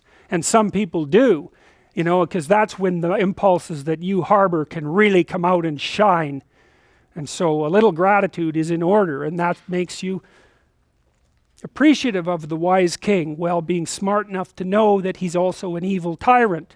It's like, that's a total conception of the world. It's balanced. It's like, yeah, we should preserve nature, but good God, it is trying to kill us. And, you know, yes, our culture is tyrannical and oppresses people, but it is protecting us from dying. That's helpful. You know, and yes, we're reasonably good people, but like, don't take that theory too far until you've tested yourself. And, you know, that's wisdom, at least in part, and that's what these stories try to teach you. There's a nice mythological representation. I love this one. It's like the dome of the known and the seeker looking outside. You know, that's a metaphysical representation. You know, and that is the world as it looks to us, right? You go out in a field and it looks like there's a dome covering it. It's a circle, a big circle with a dome over it, and you know, what's outside the dome? Well, the unknown, right? That's where heaven is, theoretically. You know, it's a projection, obviously. Heaven is in the unknown. Well, it was localized in space. I suppose that's partly because when people looked up in the sky, they were overwhelmed with awe. So it's a reasonable conclusion, you know. It's a projection of an unconscious presupposition. It's a projection of fantasy, you know. Heaven is a fantasy, and I'm not denigrating fantasy, by the way, and it's projected imaginatively onto the sky, and that's part of the way you discover what's in your fantasy. Well, this is us, man. We mediate between chaos and order, and you know, those are the two archetypal representations fundamentally, you know, and I think they apply to both genders, you know, like women can act as the individual who holds the world on his or her shoulders, and men can play a maternal role, you know. Female human beings are quite masculine and male human beings are quite feminine, and so, you know, maybe this archetype dominates among men and that archetype dominates among women, which I would say that is the case as far as I'm concerned, although there are individual conceptions, and of course those two things have to work in conjunction, but that's you, the eternal mediator between chaos and order, which also has its enemy. So that's Horus there, and that's Seth, who eventually turns into Satan as the West progresses, so to speak, and that's represented there as well. The temptations of, I would say, resentment and hatred, which everyone has to fight with all the time. All right, initiations. So this is cool. This is a standard hero story, and initiatory rites are a part of human heritage, and so let's take a look. This is from Eliade. I would like even now to stress the fact that the psychopathology of the shamanic vocation is not profane. It does not belong to ordinary symptomatology. It's not mental illness.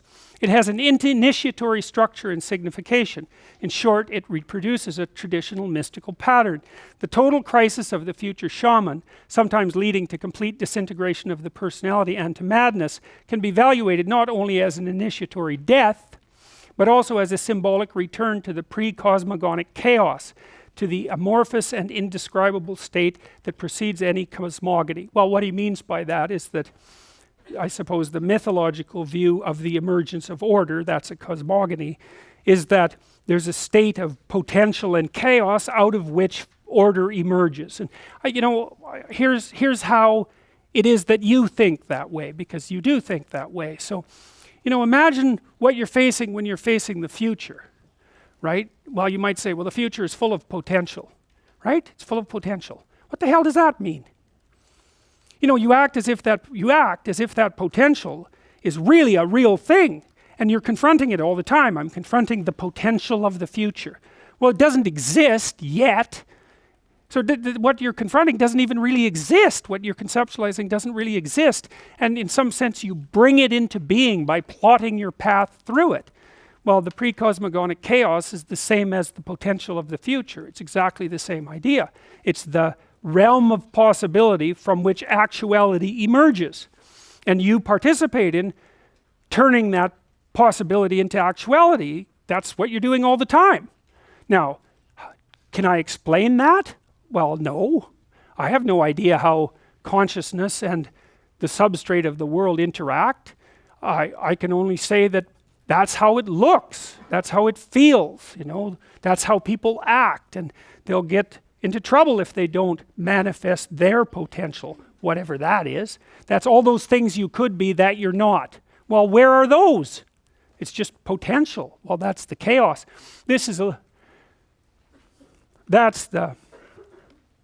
I would say that's the cosmos. That's the cosmos that you live in all the time. It's a little story. It's the thing that you extract out of the chaos. It sort of consists of your conception of where you are now and your conception of where you want to be at some point. Could be 10 minutes, could be 3 years. You can slide it. And then you have a little plan about how you should move your body to transform one into the other. That's your action pattern. That's a little story. And when you ask someone to say what they were up to, they'll tell you a little story like that.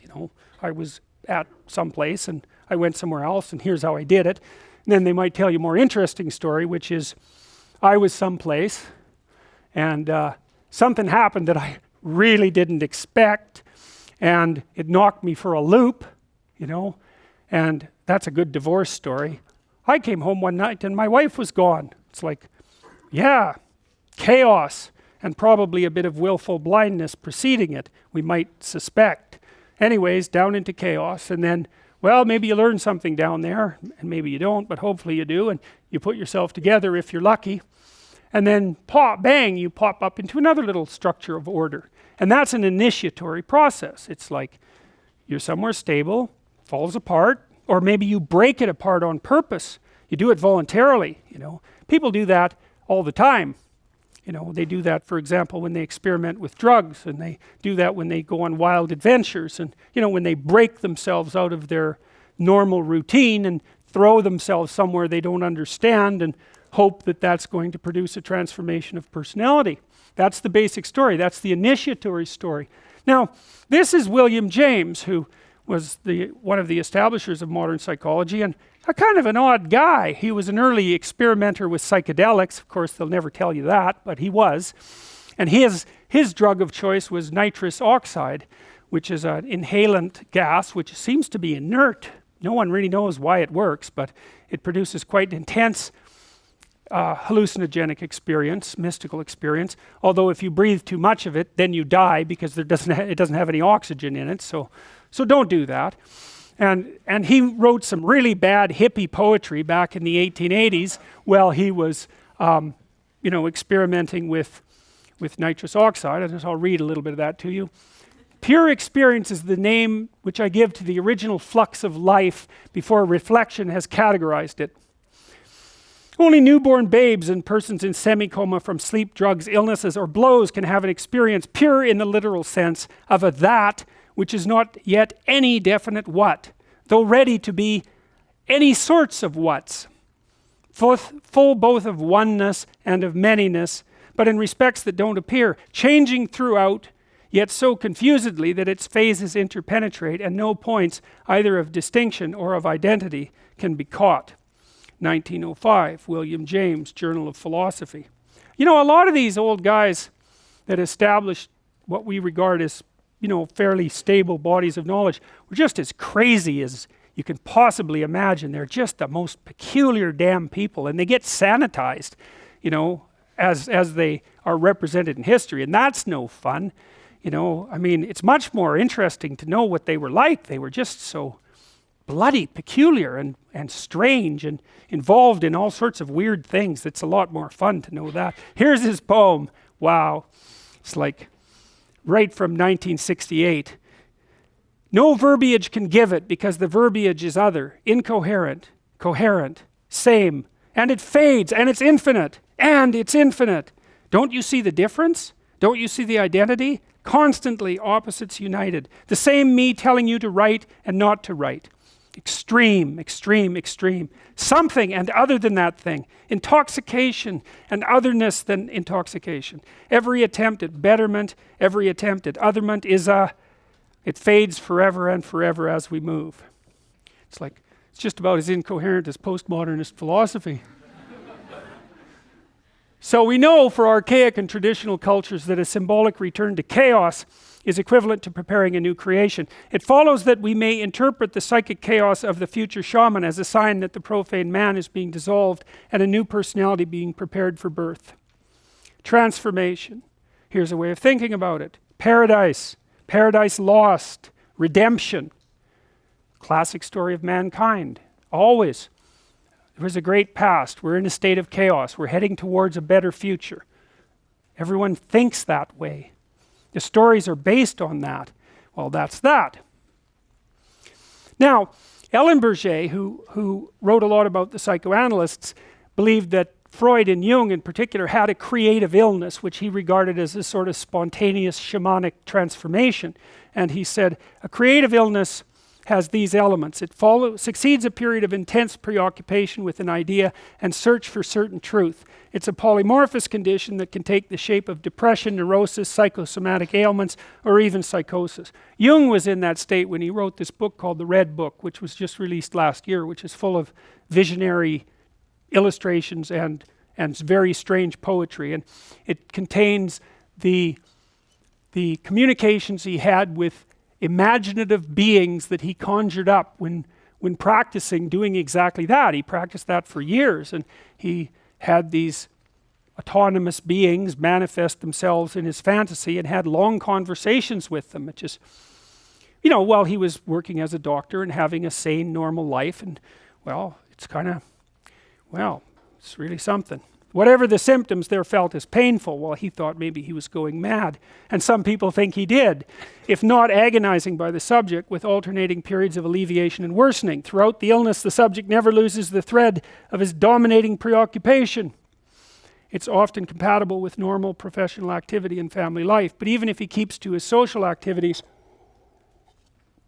he's almost entirely absorbed with himself. He suffers from feelings of utter isolation, even when he has a mentor who guides him through the ordeal, like the shaman apprentice with his master. The termination is often rapid and marked by a phase of exhilaration. The subject emerges from his ordeal with a permanent transformation in his personality and a conviction that he has discovered a great truth or a new spiritual world.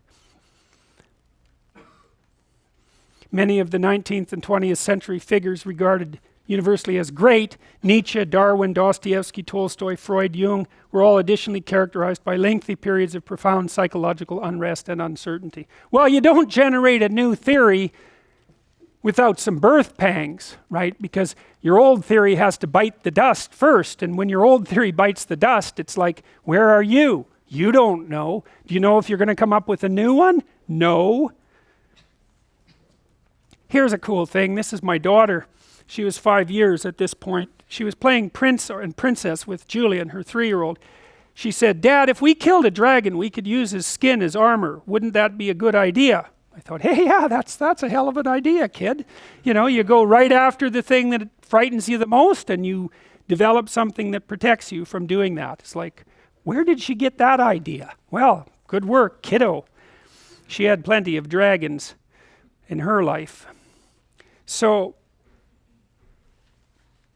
The following dream was described by my daughter, Michaela, 3 years, 9 months old, about my son, Julian, 1 year.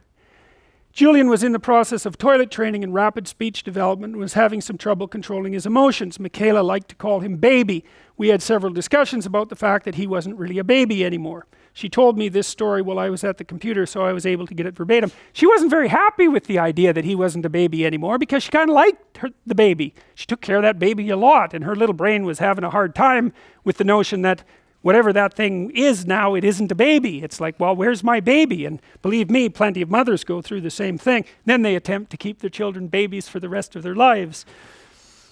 So this is what Michaela said, the dream. Julian's eyes fell out and then he falled into pieces. I said, what sort of pieces? She said, Julian pieces. And the bones falled out too. Then a hole got him and there was water in it, and when he came out he was big. Mom, Julian isn't a baby anymore? No, he's a big boy. And a bug with legs got him out, because bugs can swim. And the hole was in the park. And it moved into the backyard and he fell into it. A tree burned and left the hole. I thought, wow, that's so amazing. It's like, it was a shamanic transformation dream. It was like the tree, that's the tree of life. It burnt and left a hole. The kid fell into it. It dissolved him right down to his bones. This little bug, which would be a Jungian representation of the self, like Jiminy Cricket, by the way, in Pinocchio. The bug was the thing that was alive that helped him through the transformation. He stepped out and now he was big. It's like that was her little brain conjuring up the notion of radical transformation. So this is cool. I hope this works. This is a dream that my nephew had that someone animated. Jordan Peterson is a clinical psychologist from the University of Toronto. Now, I do disagree with some of his fundamental ideas, but his thoughts on facing problems merge with my Stoic values. Within one of his Maps of Meaning lectures, he tells a true story about a 4-year-old boy, his nephew, who for months was suffering from terrible night terrors, terrors that were waking him up screaming. This boy, by the way, did have some areas of instability in his family life. Jordan visited the young boy's house, and the boy was running around dressed as a knight with a sword, a shield and a helmet. At night time he would take his sword and shield to bed. So Jordan got speaking to him, and the boy described his dream. In the dream, he is standing surrounded by knee-high dwarfs. These dwarfs had beaks, and every time he would try to move, the dwarfs would jump up and bite him. A very frightening scenario for a young boy. And if you look behind all the dwarfs, away in the background there was a dragon. And every time this dragon would puff out fire and smoke, more dwarfs would be created. So there's no point fighting off the dwarfs because more would just be made. So Jordan tapped him and asked, what could you do about that? So the kid says he could jump up on the dragon's head. He could poke out his eyes with his sword so he couldn't see. Then he could go down the throat to the box where the fire came from, carve a piece out of that box, thereby destroying it, and use that piece as a shield. The child, before Jordan arrived, was already acting out in life what he knew he had to do. And after that conversation, he had no more night terrors.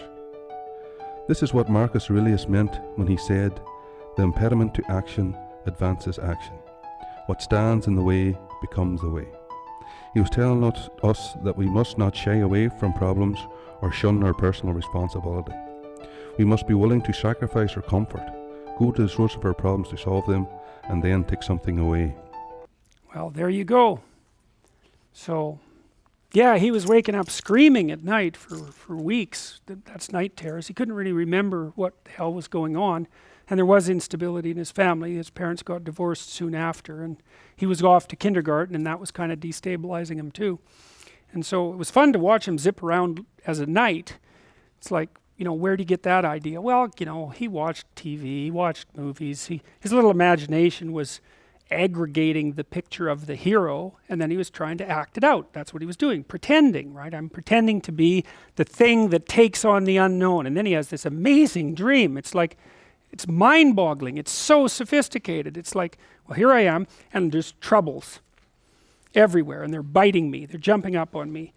And it's like a hydra. You know, in the hydra, you cut off a hydra's head and 7 more heads grow. It's like, that's life, man. Solve one problem, 7 more appear, right? So, well, so that was the dragon at the background. Chaos itself, and chaos kept breeding these evil little dwarfs, which is what it does. It's like, it's one damn trouble after another. You fight this one off, fight this one off. It's like, who cares? The dragon, the dwarf generating machine is still working in the background. So I asked him, and that was purposeful. What could you do?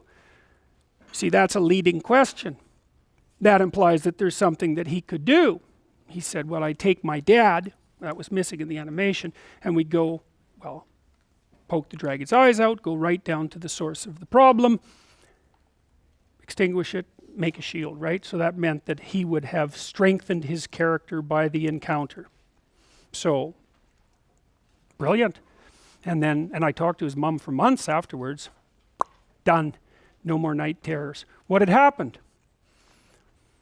He identified with the mythological hero. He identified with St. George and the Dragon. He identified with that little bloody tree-dwelling primate who 20 million years ago was the first one to drop a stick on a snake. He adopted the classic human mode of being in the face of uncertainty and construed himself as that which could prevail.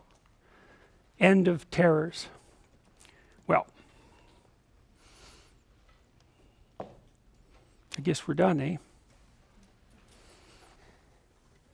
So we're going to do something a little different than the syllabus today because, you know, we've got this 1 hour, 2 hour problem, and I really can't cover constructionism reasonably in 2 hours, 1 hour. That was supposed to be today.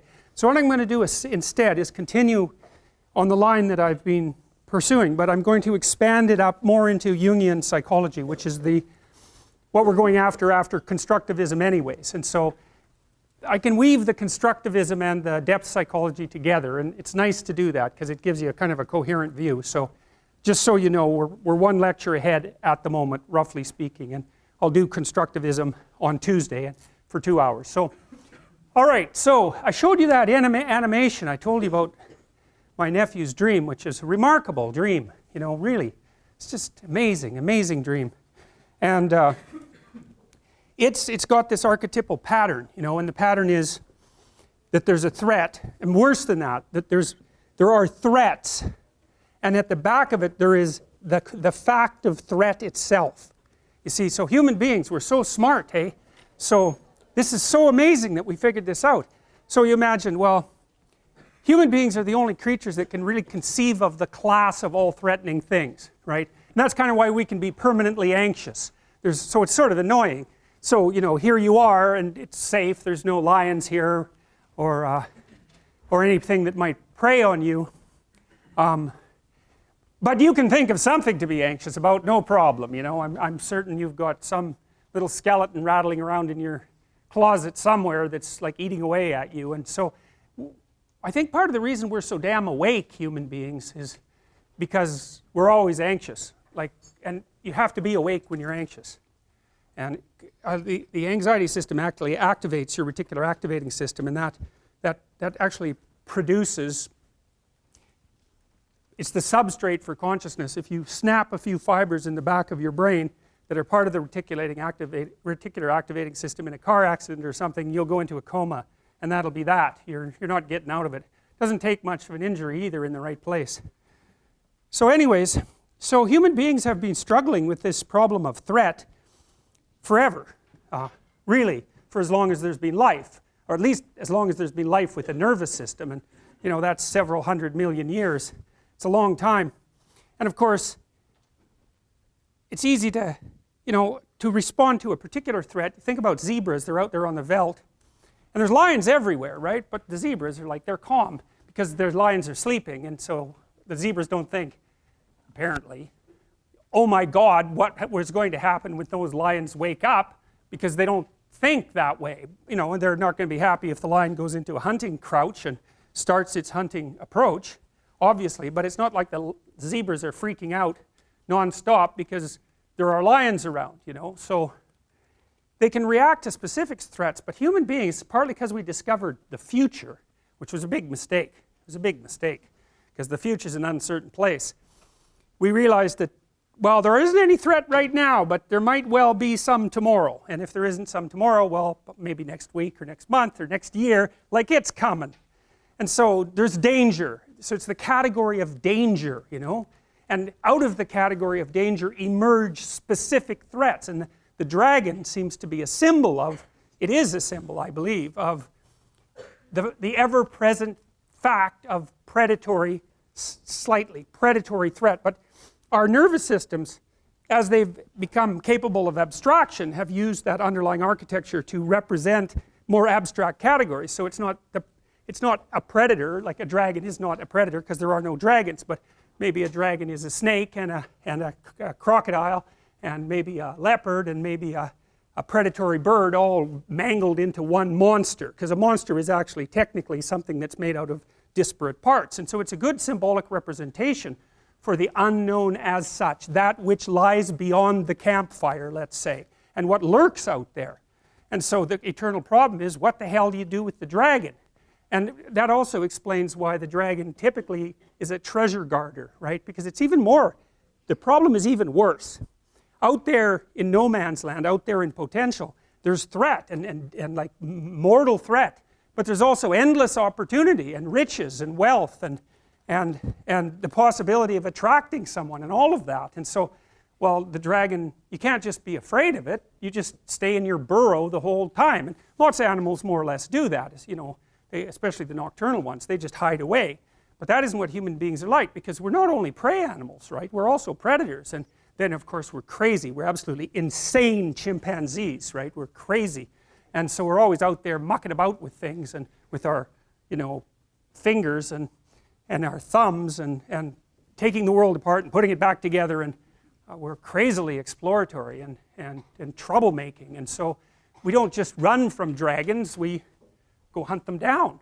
And so there's a story here. There's the oldest story that mankind knows, and literally it is the oldest story that we know, is this story. And the story basically is, there's a bounded space, a walled garden, a walled city, you know, and all the original cities were walled, because if they weren't, barbarians would swoop in and they'd just steal all your stuff. And so, you know, that was kind of pointless. So, you know, you wanted to have some major league walls surrounding your territory, and so that's inhabited space, and inside that is your little dominance hierarchy. And so all you primates knew exactly who was who inside that space, so you didn't have to fight with each other, and you could predict each other's behavior because you believed the same things and saw the world roughly the same way and acted the same way, and so you were sort of secure. But then the problem is that that can always be breached. There's always something outside of it that's a danger, and so that's signified by this little creature here, this dragon. And that twirl in its tail is very common among dragons. It's actually a symbol, because imagistic languages, imagistic symbols have an ancient language, and it's referring to something that's basically eternal. And see, it lives down here in this cave, because it's an underground thing. It's an underground thing, and you can kind of imagine what that's like. And sometimes this happens in initiation rituals among archaic people. When they're going to initiate, usually the young men, because nature initiates women all by itself, usually the young men, maybe they'll put them in a cave and leave them there, you know, for like, well, who knows how long. And so you got to think, what's in a cave? Now, caves are dark, man. I don't know if you've ever been in one, but like, they're dark, and they're really dark. And so not only is there whatever there is in the cave, and you don't know what the hell's in the cave, there's whatever you imagine might be in the cave. And so when you're in that cave and you're alone, you're confronting the devils and demons and monsters of your own imagination, you know. And so then you have a chance to perhaps deal with that and overcome it, and that's perhaps part of the initiation ceremony, you know, and that's part of growing up, because you have to learn how to face the things that terrify and upset you and recast them and put them back together. We talked a little bit about this idea of the pre-cosmogonic chaos that Iliad refers to, and that's the stuff out of which order is produced at the beginning of time, and it's also the stuff out of which you constantly reproduce order.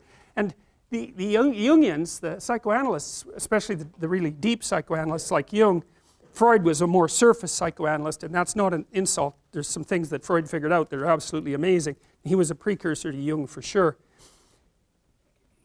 For Jung, the hero's journey was the journey inside the unconscious, and that would be perhaps in some sense the willingness to face everything terrible that's happened to you and to think it through and to articulate it and to come to grips perhaps with your own capacity for malevolence. That was a really important part of Jungian ideas, that the first step towards individuation, which is the manifestation of your full self, let's say, was the discovery of your shadow. And your shadow is the part of you that will do terrible things under the right circumstances, and maybe even without that much provocation. And you know, and it's a terrifying part of you to come into contact with, because it's sort of the way that you're specifically attached to the archetype of evil.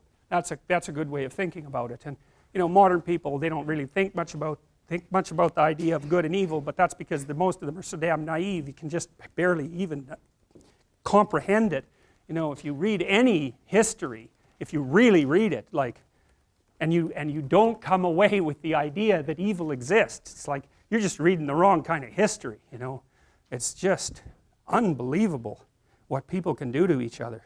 And we're so imaginative, you know. And one of the things I figured out about people, the reason that we have the knowledge of good and evil, let's say, is that because we're self-conscious and we know about ourselves, we know about our own vulnerability, right? You know what hurts you.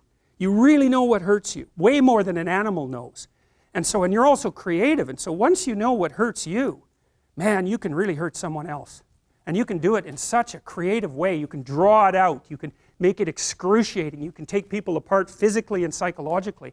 And you can keep them, say, even right on the edge of death, so that you can keep doing that endlessly. And, you know, that happens. Hell of a lot more than you think it happens. It happens a lot. And so, well, and you think, well, you know, that doesn't involve me. It's like, oh yes, it does, man. That's the problem, because you know, you're human, and that's the sort of things that human beings are capable of. And I'm not saying it's all probable that you do that ever, or that, but I'm saying that, you know, you got to take that into account. When you're looking at the world and you think about all the perpetrators out there, it's not like there's perpetrators and there's victims. That isn't how it works. It doesn't work that way at all. And so the horrors of humanity, as well as the noble elements of humanity, are all elements of your central being. And for Jung, and this is the terrible thing, for Jung, the pathway to higher wisdom was through the terrible portal of, well, you could say hell, for that matter. Really. And so who wants to do that, man? It's like, no. You know, like maybe you're resentful about something. Well, you probably are, because like everybody's resentful about something, you know. And resentment is just a vicious emotion. It's really useful. It's really useful, because if you're resentful about something, it either means that you should grow the hell up and accept the responsibility and quit sniveling around and whining, or it means that someone actually is oppressing you and pushing on you too hard and bullying you and demeaning you, and you have something to say or do that you're not saying or doing. And no wonder you're not saying or doing it, because, you know, it can be really dangerous to say things or do them to free yourself from being oppressed. You can get in a lot of trouble in the short term for doing it, so it's easier just to not say anything, sort of day after day. In the short term you protect yourself, but it just crushes you. And then the resentment comes up, and resentment, man, that can just get so out of hand, you know. It starts with resentment, and then it goes to the desire for revenge, you know, because you'll play nasty little tricks on the person that's oppressing you. At any chance you'll talk about them behind their back, and if they want you to do something, you'll do it badly, or you'll do it grudgingly, or you'll do a half-rate job, and you'll set up little traps. And you know, so it puts you in a poisonous space. And then if you really start to dwell on that, say, in your basement for 3 or 4 years about just exactly how terrible the world is, and how that's focused on you, and how everyone's rejected you, and how you get to this point where you're thinking that, you know, existence itself is a kind of poisonous endeavor, and that the best thing for you to do is go out there and do as much, you know, create as much mayhem as you possibly can. And if you really get to a dark place, you think, I'm going to create as much mayhem as I possibly can by targeting the most innocent thing I can possibly imagine. And then you end up shooting kids in Connecticut. And that's how you get there. And so that's a bad road, man. There's dark things down there, but you can go there, and people do. And they go through the hole of resentment. And so resentment can tell you, you've got something to say. You bloody well better say it. You gotta free yourself from what's oppressing you. You have to stand up for that, because otherwise you become oppressed. And then once you're oppressed, that's just not so good. And so, like in your marriage and your relationships, you got to tell people what you're thinking. You don't have to assume you're right. That's a whole different story, because you're not, because you're, you know, ignorant and you're biased, and, you know, so you're not right, but you can stumble towards the expression of yourself, and then you can listen to the other person and hope that they tell you some way that you're stupid that's useful, so you can be a little less stupid in the future, because wouldn't that be good? And so, you know, you go after the unknown. You don't protect what you know. You already know what you know. You go after what you don't know. That's why you have to talk to people you don't agree with. That's why you have to talk to your enemies, because they're going to tell you things you don't know. You could even listen to them. It's possible they know a thing or two you don't know. But people don't like that, you know. They just talk to people who think the same way, and then they just stay stupid. And so that's not good, because if you're not wise, the world will wallop you. It'll flatten you, and far more than it has to. And then you'll be bitter and resentful, and you'll be part of that force that wallops instead of the force that fights against that. So, well, so you go after the dragon, and that's what this guy is doing. He's going after the dragon. It's threatening the society, because it always does. Chaos, what's outside of order, always threatens order. Always. Always. And so you have to step forward, you know, in this manner, voluntarily, and go after that when it's still manageable, right? And that's the case in your own life too. So, you know, if you've had a proclivity to be bullied in the past, you know, and you want to get out of that, what you have to do is you have to make yourself awake to the what would you say, to the initial stages of that sort of bullying emerging in your life again, that sort of domination, and you have to step forward against it when it's still in its developing stages, because maybe you can just not have it happen. That would be better. And so you have to be ready to speak what you have to say more or less on a moment's notice. You can't be impulsive about it. You know, like if you and I are talking and you make a mistake, or I make a mistake, even if it bothers one or the other of us, we should just write it off, because it's like one encounter. What the hell? You know, maybe we had a bad night's sleep or something, you know. So you got to be a little forgiving. But if it happens twice, then, you know, you should be a little awake, and you should remember both times. And then if it happens a third time, it's like that's when you act, and you say, look, we talked and this happened, and I thought, yeah, whatever. But then you did it again, and then you just did it again. Well, then the person is basically like, what are they going to do? You know, no, well, maybe they might argue with you, but you kind of got them.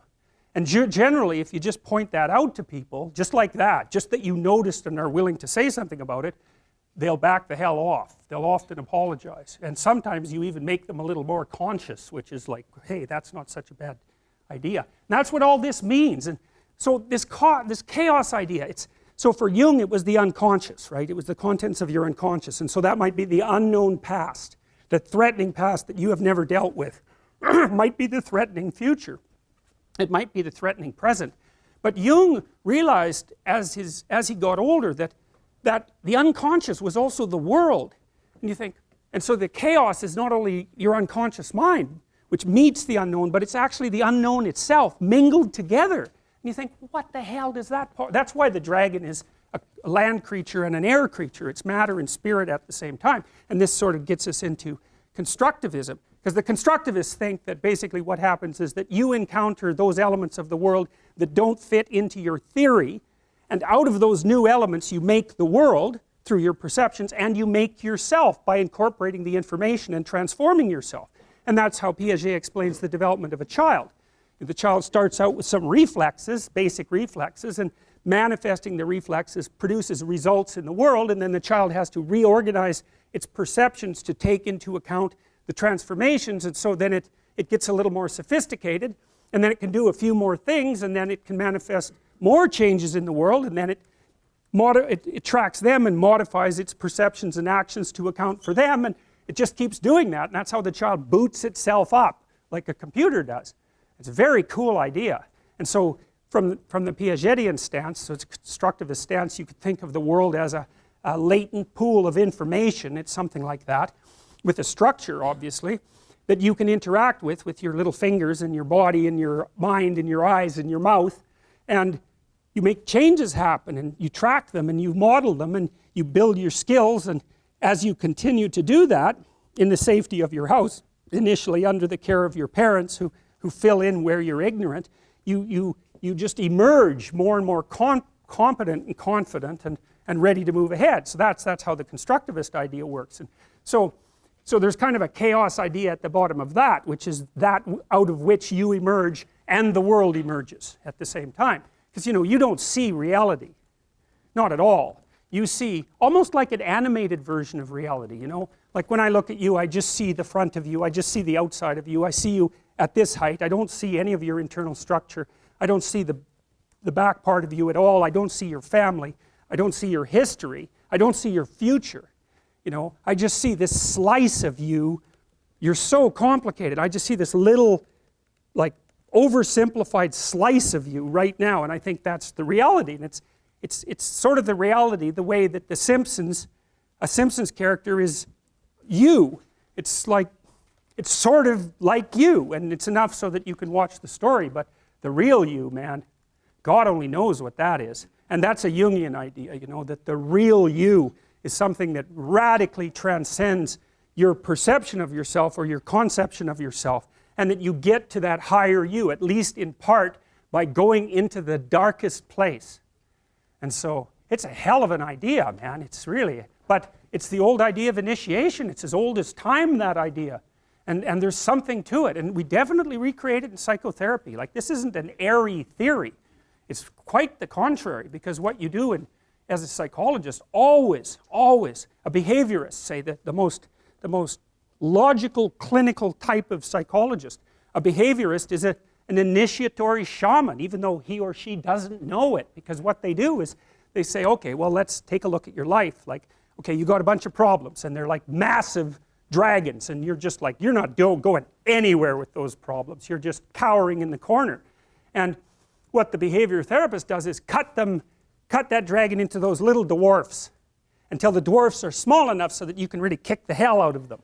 And by the way they do that is they take the problem and they decompose it into elements that are small enough that you have a reasonable probability of mastering them. So you take the problem apart into its micro problems, careful analytic process. And then you think, okay, well, how could we progress a little bit this week? And some of that is to practice facing things you're afraid of. So like if you're agoraphobic and you can't get on an elevator, you can't get on a taxi, and you can't stand up to your husband, and I'm saying husband because most agoraphobics are women, most of them are middle-aged women, and most of them were too dependent for most of their life. So that's a monster. It's like society, husband, elevator, taxi, subway. It's a monster, and it's that place you will not go. And that's because you feel this high and everything else looks this big.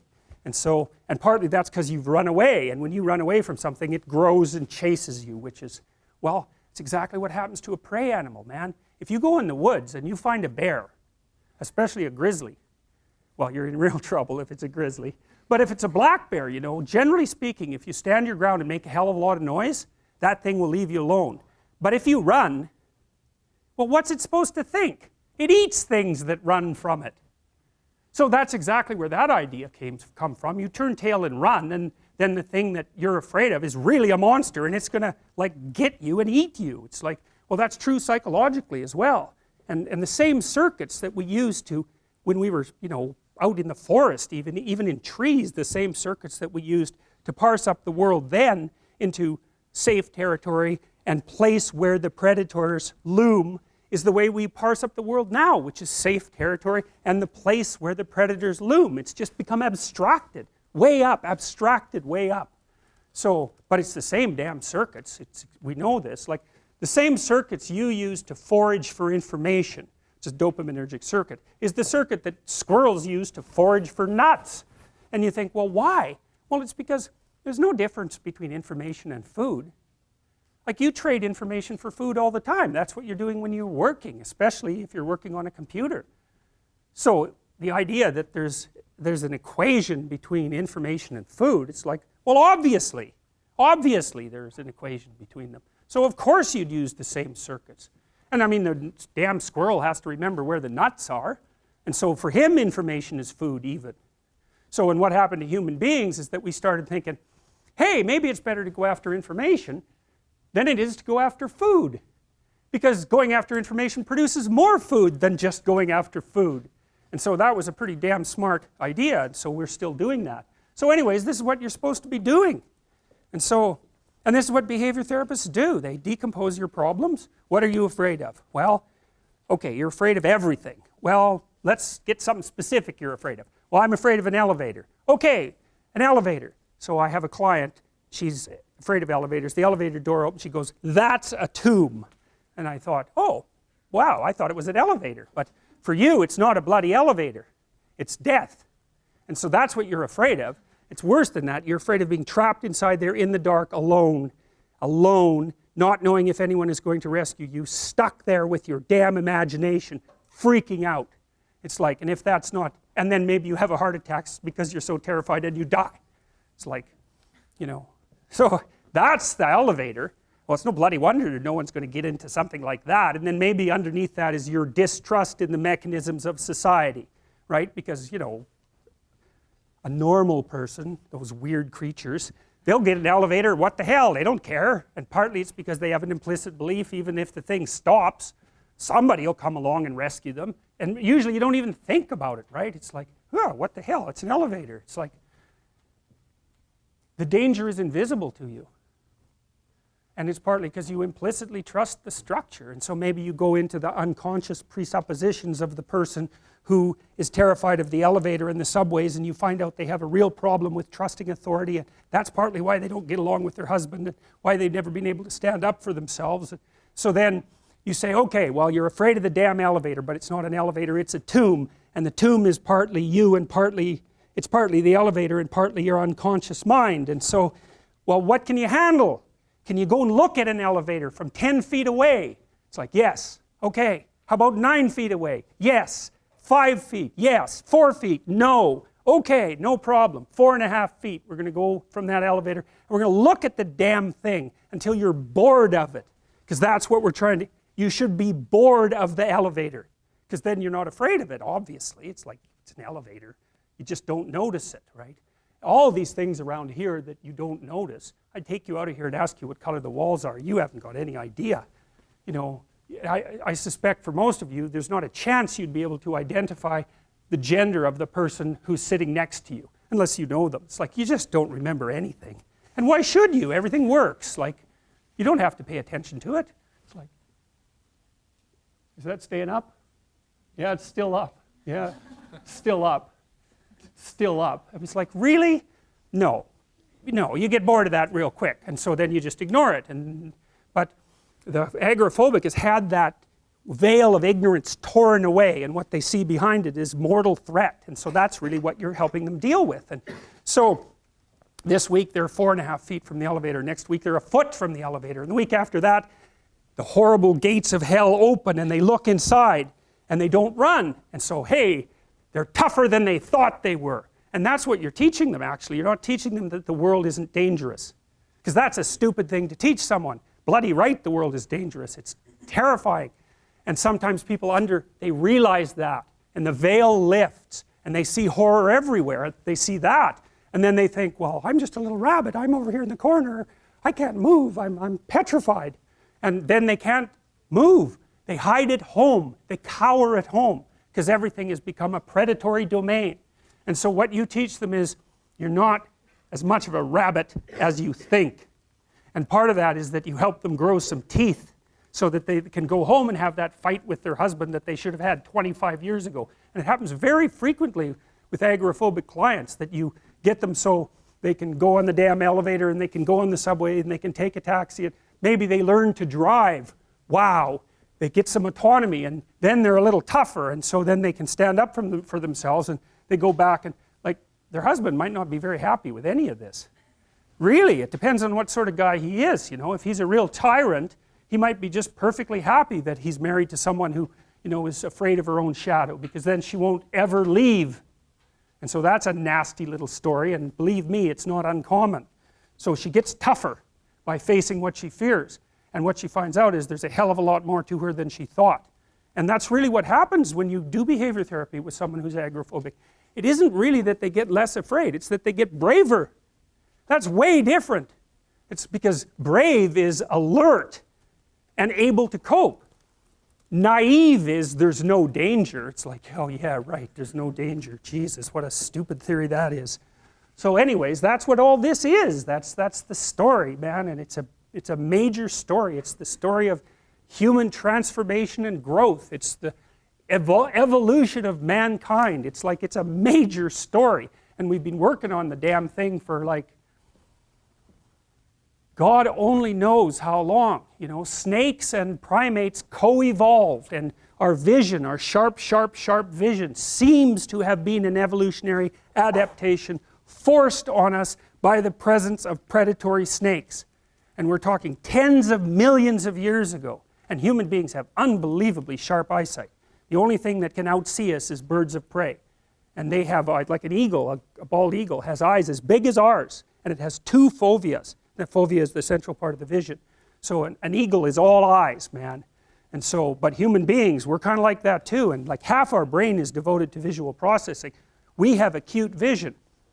In Madagascar, where there are primates with no predatory snakes, they're lemurs, they can't see worth a damn.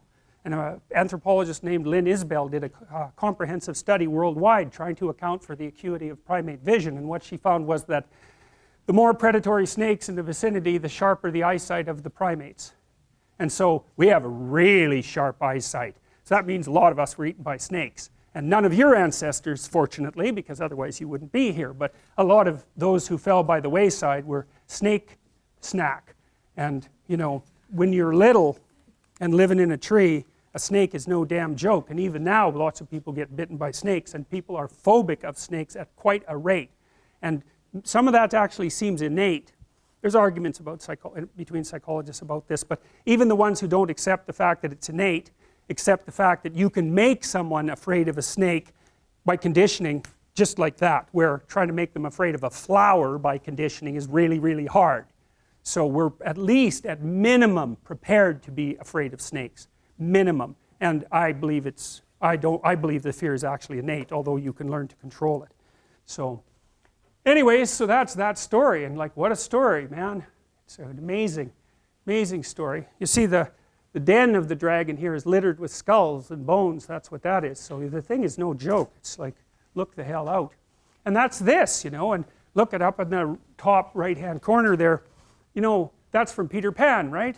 Well, you remember Captain Hook. We talked about him already. He's a tyrant, and he's a tyrant because he's afraid of death. And that's all he sees in life, and so it makes him cruel and bitter, and death has already taken part of him, right? That's why he has a hook, and that damn crocodile's chasing him, tick, tick, tick, tick, all the time. And of course, that's the same situation you're all in, man. There's a crocodile with a clock in its stomach chasing you, and it could easily turn you into a tyrant. It can turn you into a tyrant or a cowering victim or a hero. Those are the options, fundamentally. So, and that's the Gorgon looking at her own, the Medusa looking at her own reflection, you know, Mother Nature with the head full of snakes, you know, a terrifying vision. And that's actually to some degree an archetype that men get confused with women. And, you know, that's the witchy part of women, and that's the part that's attractive, but rejecting. And so many men are petrified by women. They won't approach them at all. They have no idea how to talk to them. They're just petrified into immobility. And that's way more common than you think. And so that breeds resentment like you wouldn't believe, you know. You hear the guy who shot up like Dawson College. It's like, what the hell do you think motivated him? It's like, that's what he saw. And it was because, well, my opinion is he was too goddamn useless to be attractive to anyone. And so that's a hell of a place to be in, you know. That's the problem too. If you're chronically rejected by people, it's often because of your own insufficiencies. You know, whether that's cowardice or lack of social skills or whatever it is. It's like, you can't just brush it off as, oh, well, you know, no one likes me, but really I'm okay. It's like, no, wrong. If everyone rejects you, there's probably something wrong. And it's probably deep and difficult, and it's going to be horrible to fix. And so, this isn't a trivial problem. It's not a trivial problem at all.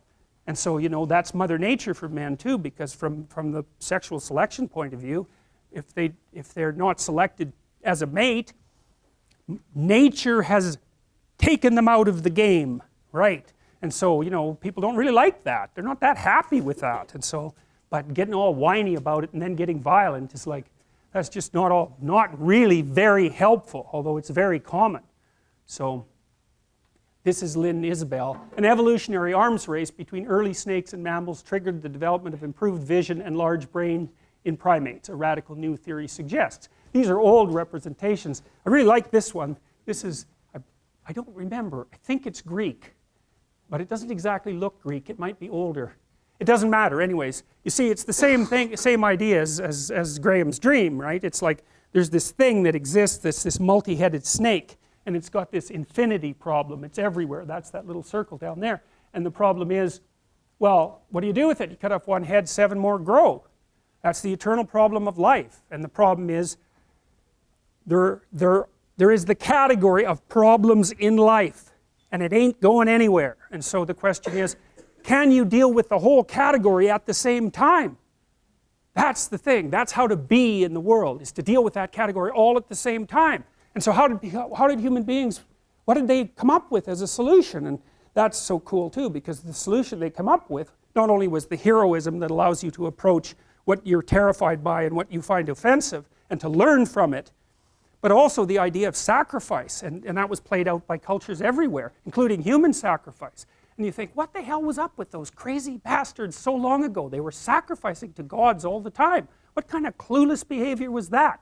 Burn something and please God. Burn something valuable and please God. It's like, what was with them? What were they thinking? Well, they weren't stupid, those people. If they were stupid, we wouldn't be here. They were not stupid, and believe me, they lived under a lot harsher conditions than we do. So those were some tough people, man. You know, back then you'd last about 15 minutes, and so you don't want to be thinking of your ancestors as stupid. Like, there's no real evidence that we're much different cognitively than we were 150,000 years ago. So anyways, sacrifice. What does that mean, sacrifice? Well, it's a discovery, man. It's the discovery of the future. It's like the future is actually the place where there is threat, and it's always going to be there. So what do? You make sacrifices in the present so that the future is better. Right. Everyone does that. That's what you're doing right now. That's what you're doing here. That's what your parents are doing when they pay money to send you to university. They think, you can bargain with reality. It's amazing. You can bargain with reality. You can forestall gratification now, and it'll pay off at a place and time that doesn't even exist yet. It's like, who would have believed that? It's like, that's a miracle that occurs. And it's not like people just figured that out overnight. You know, we were chimps, for Christ's sake. Like, how are we going to come up with an idea like that? Well, it's like, well, we thought about it for 7 million years. And, you know, we got to the point where we could kind of act it out. But we didn't know what we were doing. But it emerged as like a dream. So the terror of the future is a dream. And the solution to the terror, the dream of the terror of the future, is another dream. And it comes out in mythology and in fantasy and in drama, where you act out the sacrifice. And then it's a step on the way to full understanding. So we can say sacrifice now instead of doing it, you know, although we still do it. It's just not concretized like it used to be. We do it abstractly. And we all have faith that it will work, you know, and we also set up our societies so that it'll work. And one thing about, you know, I'm not a fan of moral relativism for a variety of reasons, partly because I think it's an extreme form of cowardice. But anyways, apart from that, no. There's minimal ways that you can set up a society that will work. And so one of them is that the society has to be set up so that your sacrifices will pay off, or you won't work, and then the society will die. And so it has to make promises. People have to make promises to one another. And that's what money is. Money is a promise that your sacrifice will pay off in the future. That's what money is. And so if the society is stable, you can store up your work right now. You can sacrifice your impulses, and you can work, and you can store up credit for the future. And then you can make the future a better place. But society has to be stable enough to allow for that. Hyperinflation will do you in. So the promise that's implicit in the currency is the promise that what you're doing now will pay off in the future. And if people don't have that promise, then, well, we know what they do. Because in gangs, for example, in say gangs in North America, the time horizon of the gang members shrinks rapidly because they don't really expect to be alive much past 21. And so they get really impulsive and violent, and like, why the hell not? That's what you do when the future doesn't matter, when it's not real. You default back to living in the moment, and you take what you can get right now. And no wonder, because you don't know if you're going to be around in a year. And you get whatever you can while you can bloody well get it. And that's like anarchy, that state. And so you don't want to live in, some people like to live in that state because they're really wired for that, you know. And so they're much more comfortable in those conditions. They're kind of like warrior types, I would say, in some sense. But, you know, for most people, that's just, well, that stress will just do you in, you know, the stress of a life like that. So that's a pretty horrible picture, the one on the right, I think. And, you know, it's a creepy picture. And don't you think? Doesn't it seems like a creepy picture to me? Yeah, and so that's Quetzalcoatl, if I remember correctly, who was an Aztec dragon god. And that's the eye of Horus, by the way, this little thing here. And see, the Egyptians, they worshiped the eye. Yeah, well, that's cool because, well, why did they worship the eye? Well, wake the hell up and look at the world. That's your salvation to do that. Pay bloody attention, especially to the things you don't want to pay attention to. And use your vision. Have some vision. And you can use your vision to see into the future. And that's your redemption. And the Egyptians, they didn't know how to say that, but they knew how to represent it.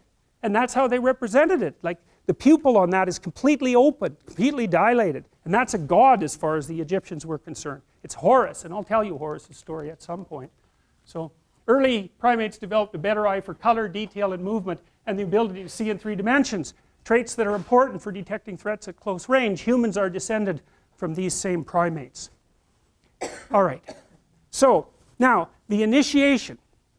Well, when you go into psychotherapy, or when you make any supreme moral effort, which is roughly the same thing, you have to confront that which you do not know. Now, I mentioned the pre-cosmogonic chaos and the idea that at the end of Jung's life, he sort of thought of the unconscious and the world as the same.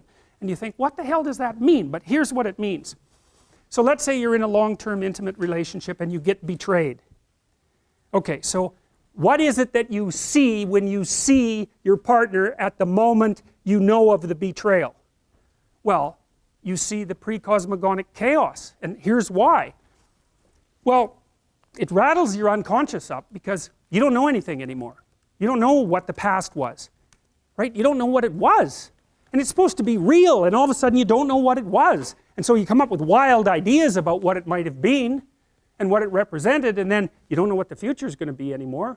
So then your fantasy fills that space, and you don't know who the hell you're looking at, that's for sure, and you don't know much about human beings, and you certainly don't know anything about yourself. And so all of a sudden, not only is everything in chaos inside your mind, but everything is in chaos in your world. And it actually is, and there's no telling the difference between those two things. You know, and so then you're just shattered. And so then you go talk to a therapist for like 2 years, and you think, well, what happened? What was the reality? And the reality is, because who knows what the reality was, like, but as far as you're concerned, the reality is, I better represent this properly in my head. I better figure out who I was, who that person was, what we did together, and what it meant, because I do not want this to happen again. And so you're healed when you get to the point where you've grasped the bloody moral of the story. What went wrong? And how can I not have that happen again? Because that's the purpose of learning, right? That's the purpose of memory. It's to prepare you for the future. And so you have to pull out of that massive chaos a functional representation that increases your wisdom so that you're not this naive target the next time you enter into a relationship. So at least you can have another relationship without being so traumatized that, you know, you're done.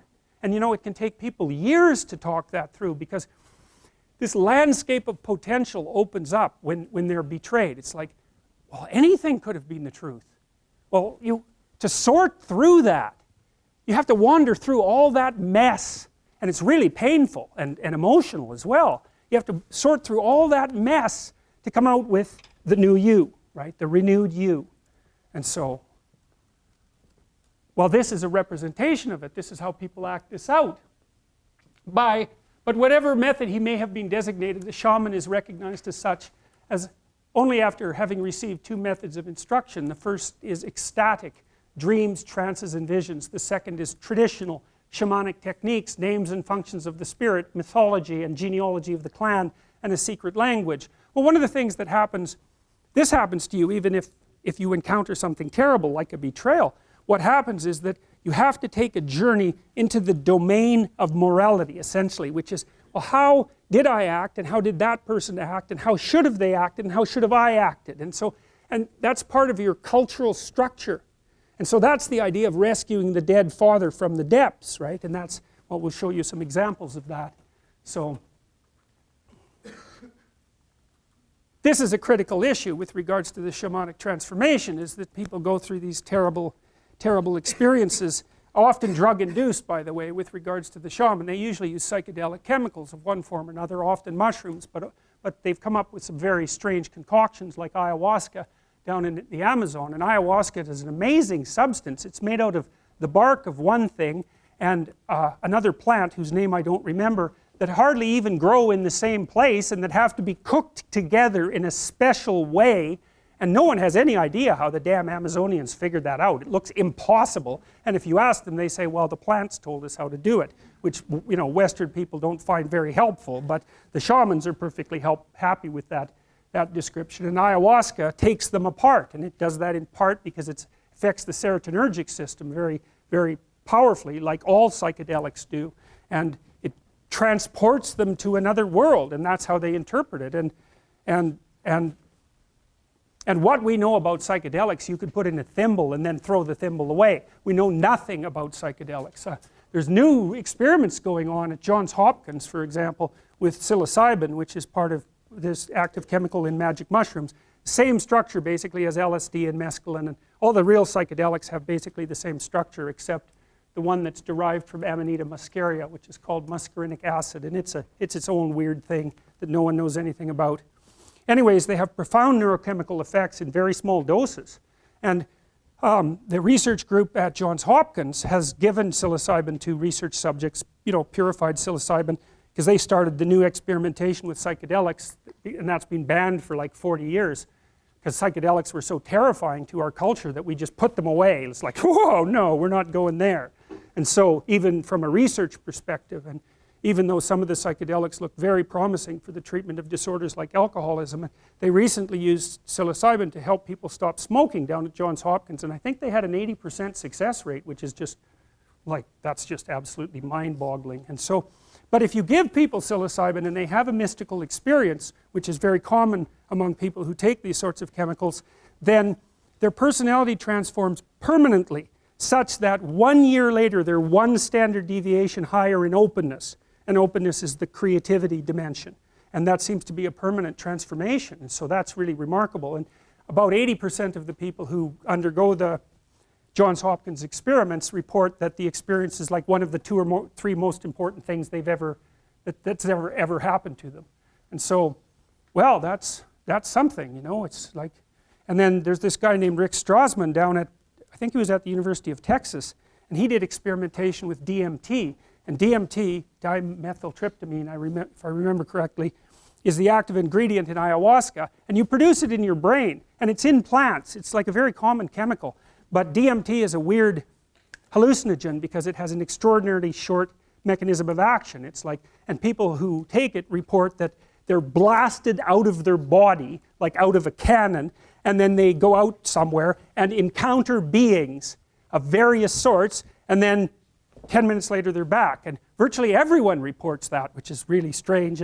And so Strassman was giving people DMT intravenously so that the trip would last longer. This was all you know, NIH funded experimentation, all cleared with the relevant ethics boards, all conducted within the last 10 years. And he basically quit doing it because he was a pretty straight scientist, you know. He was measuring heart rate and pulse and all that sort of thing, trying to look at the physiology. And then the people he was giving these chemicals to kept coming back and telling him these these crazy stories.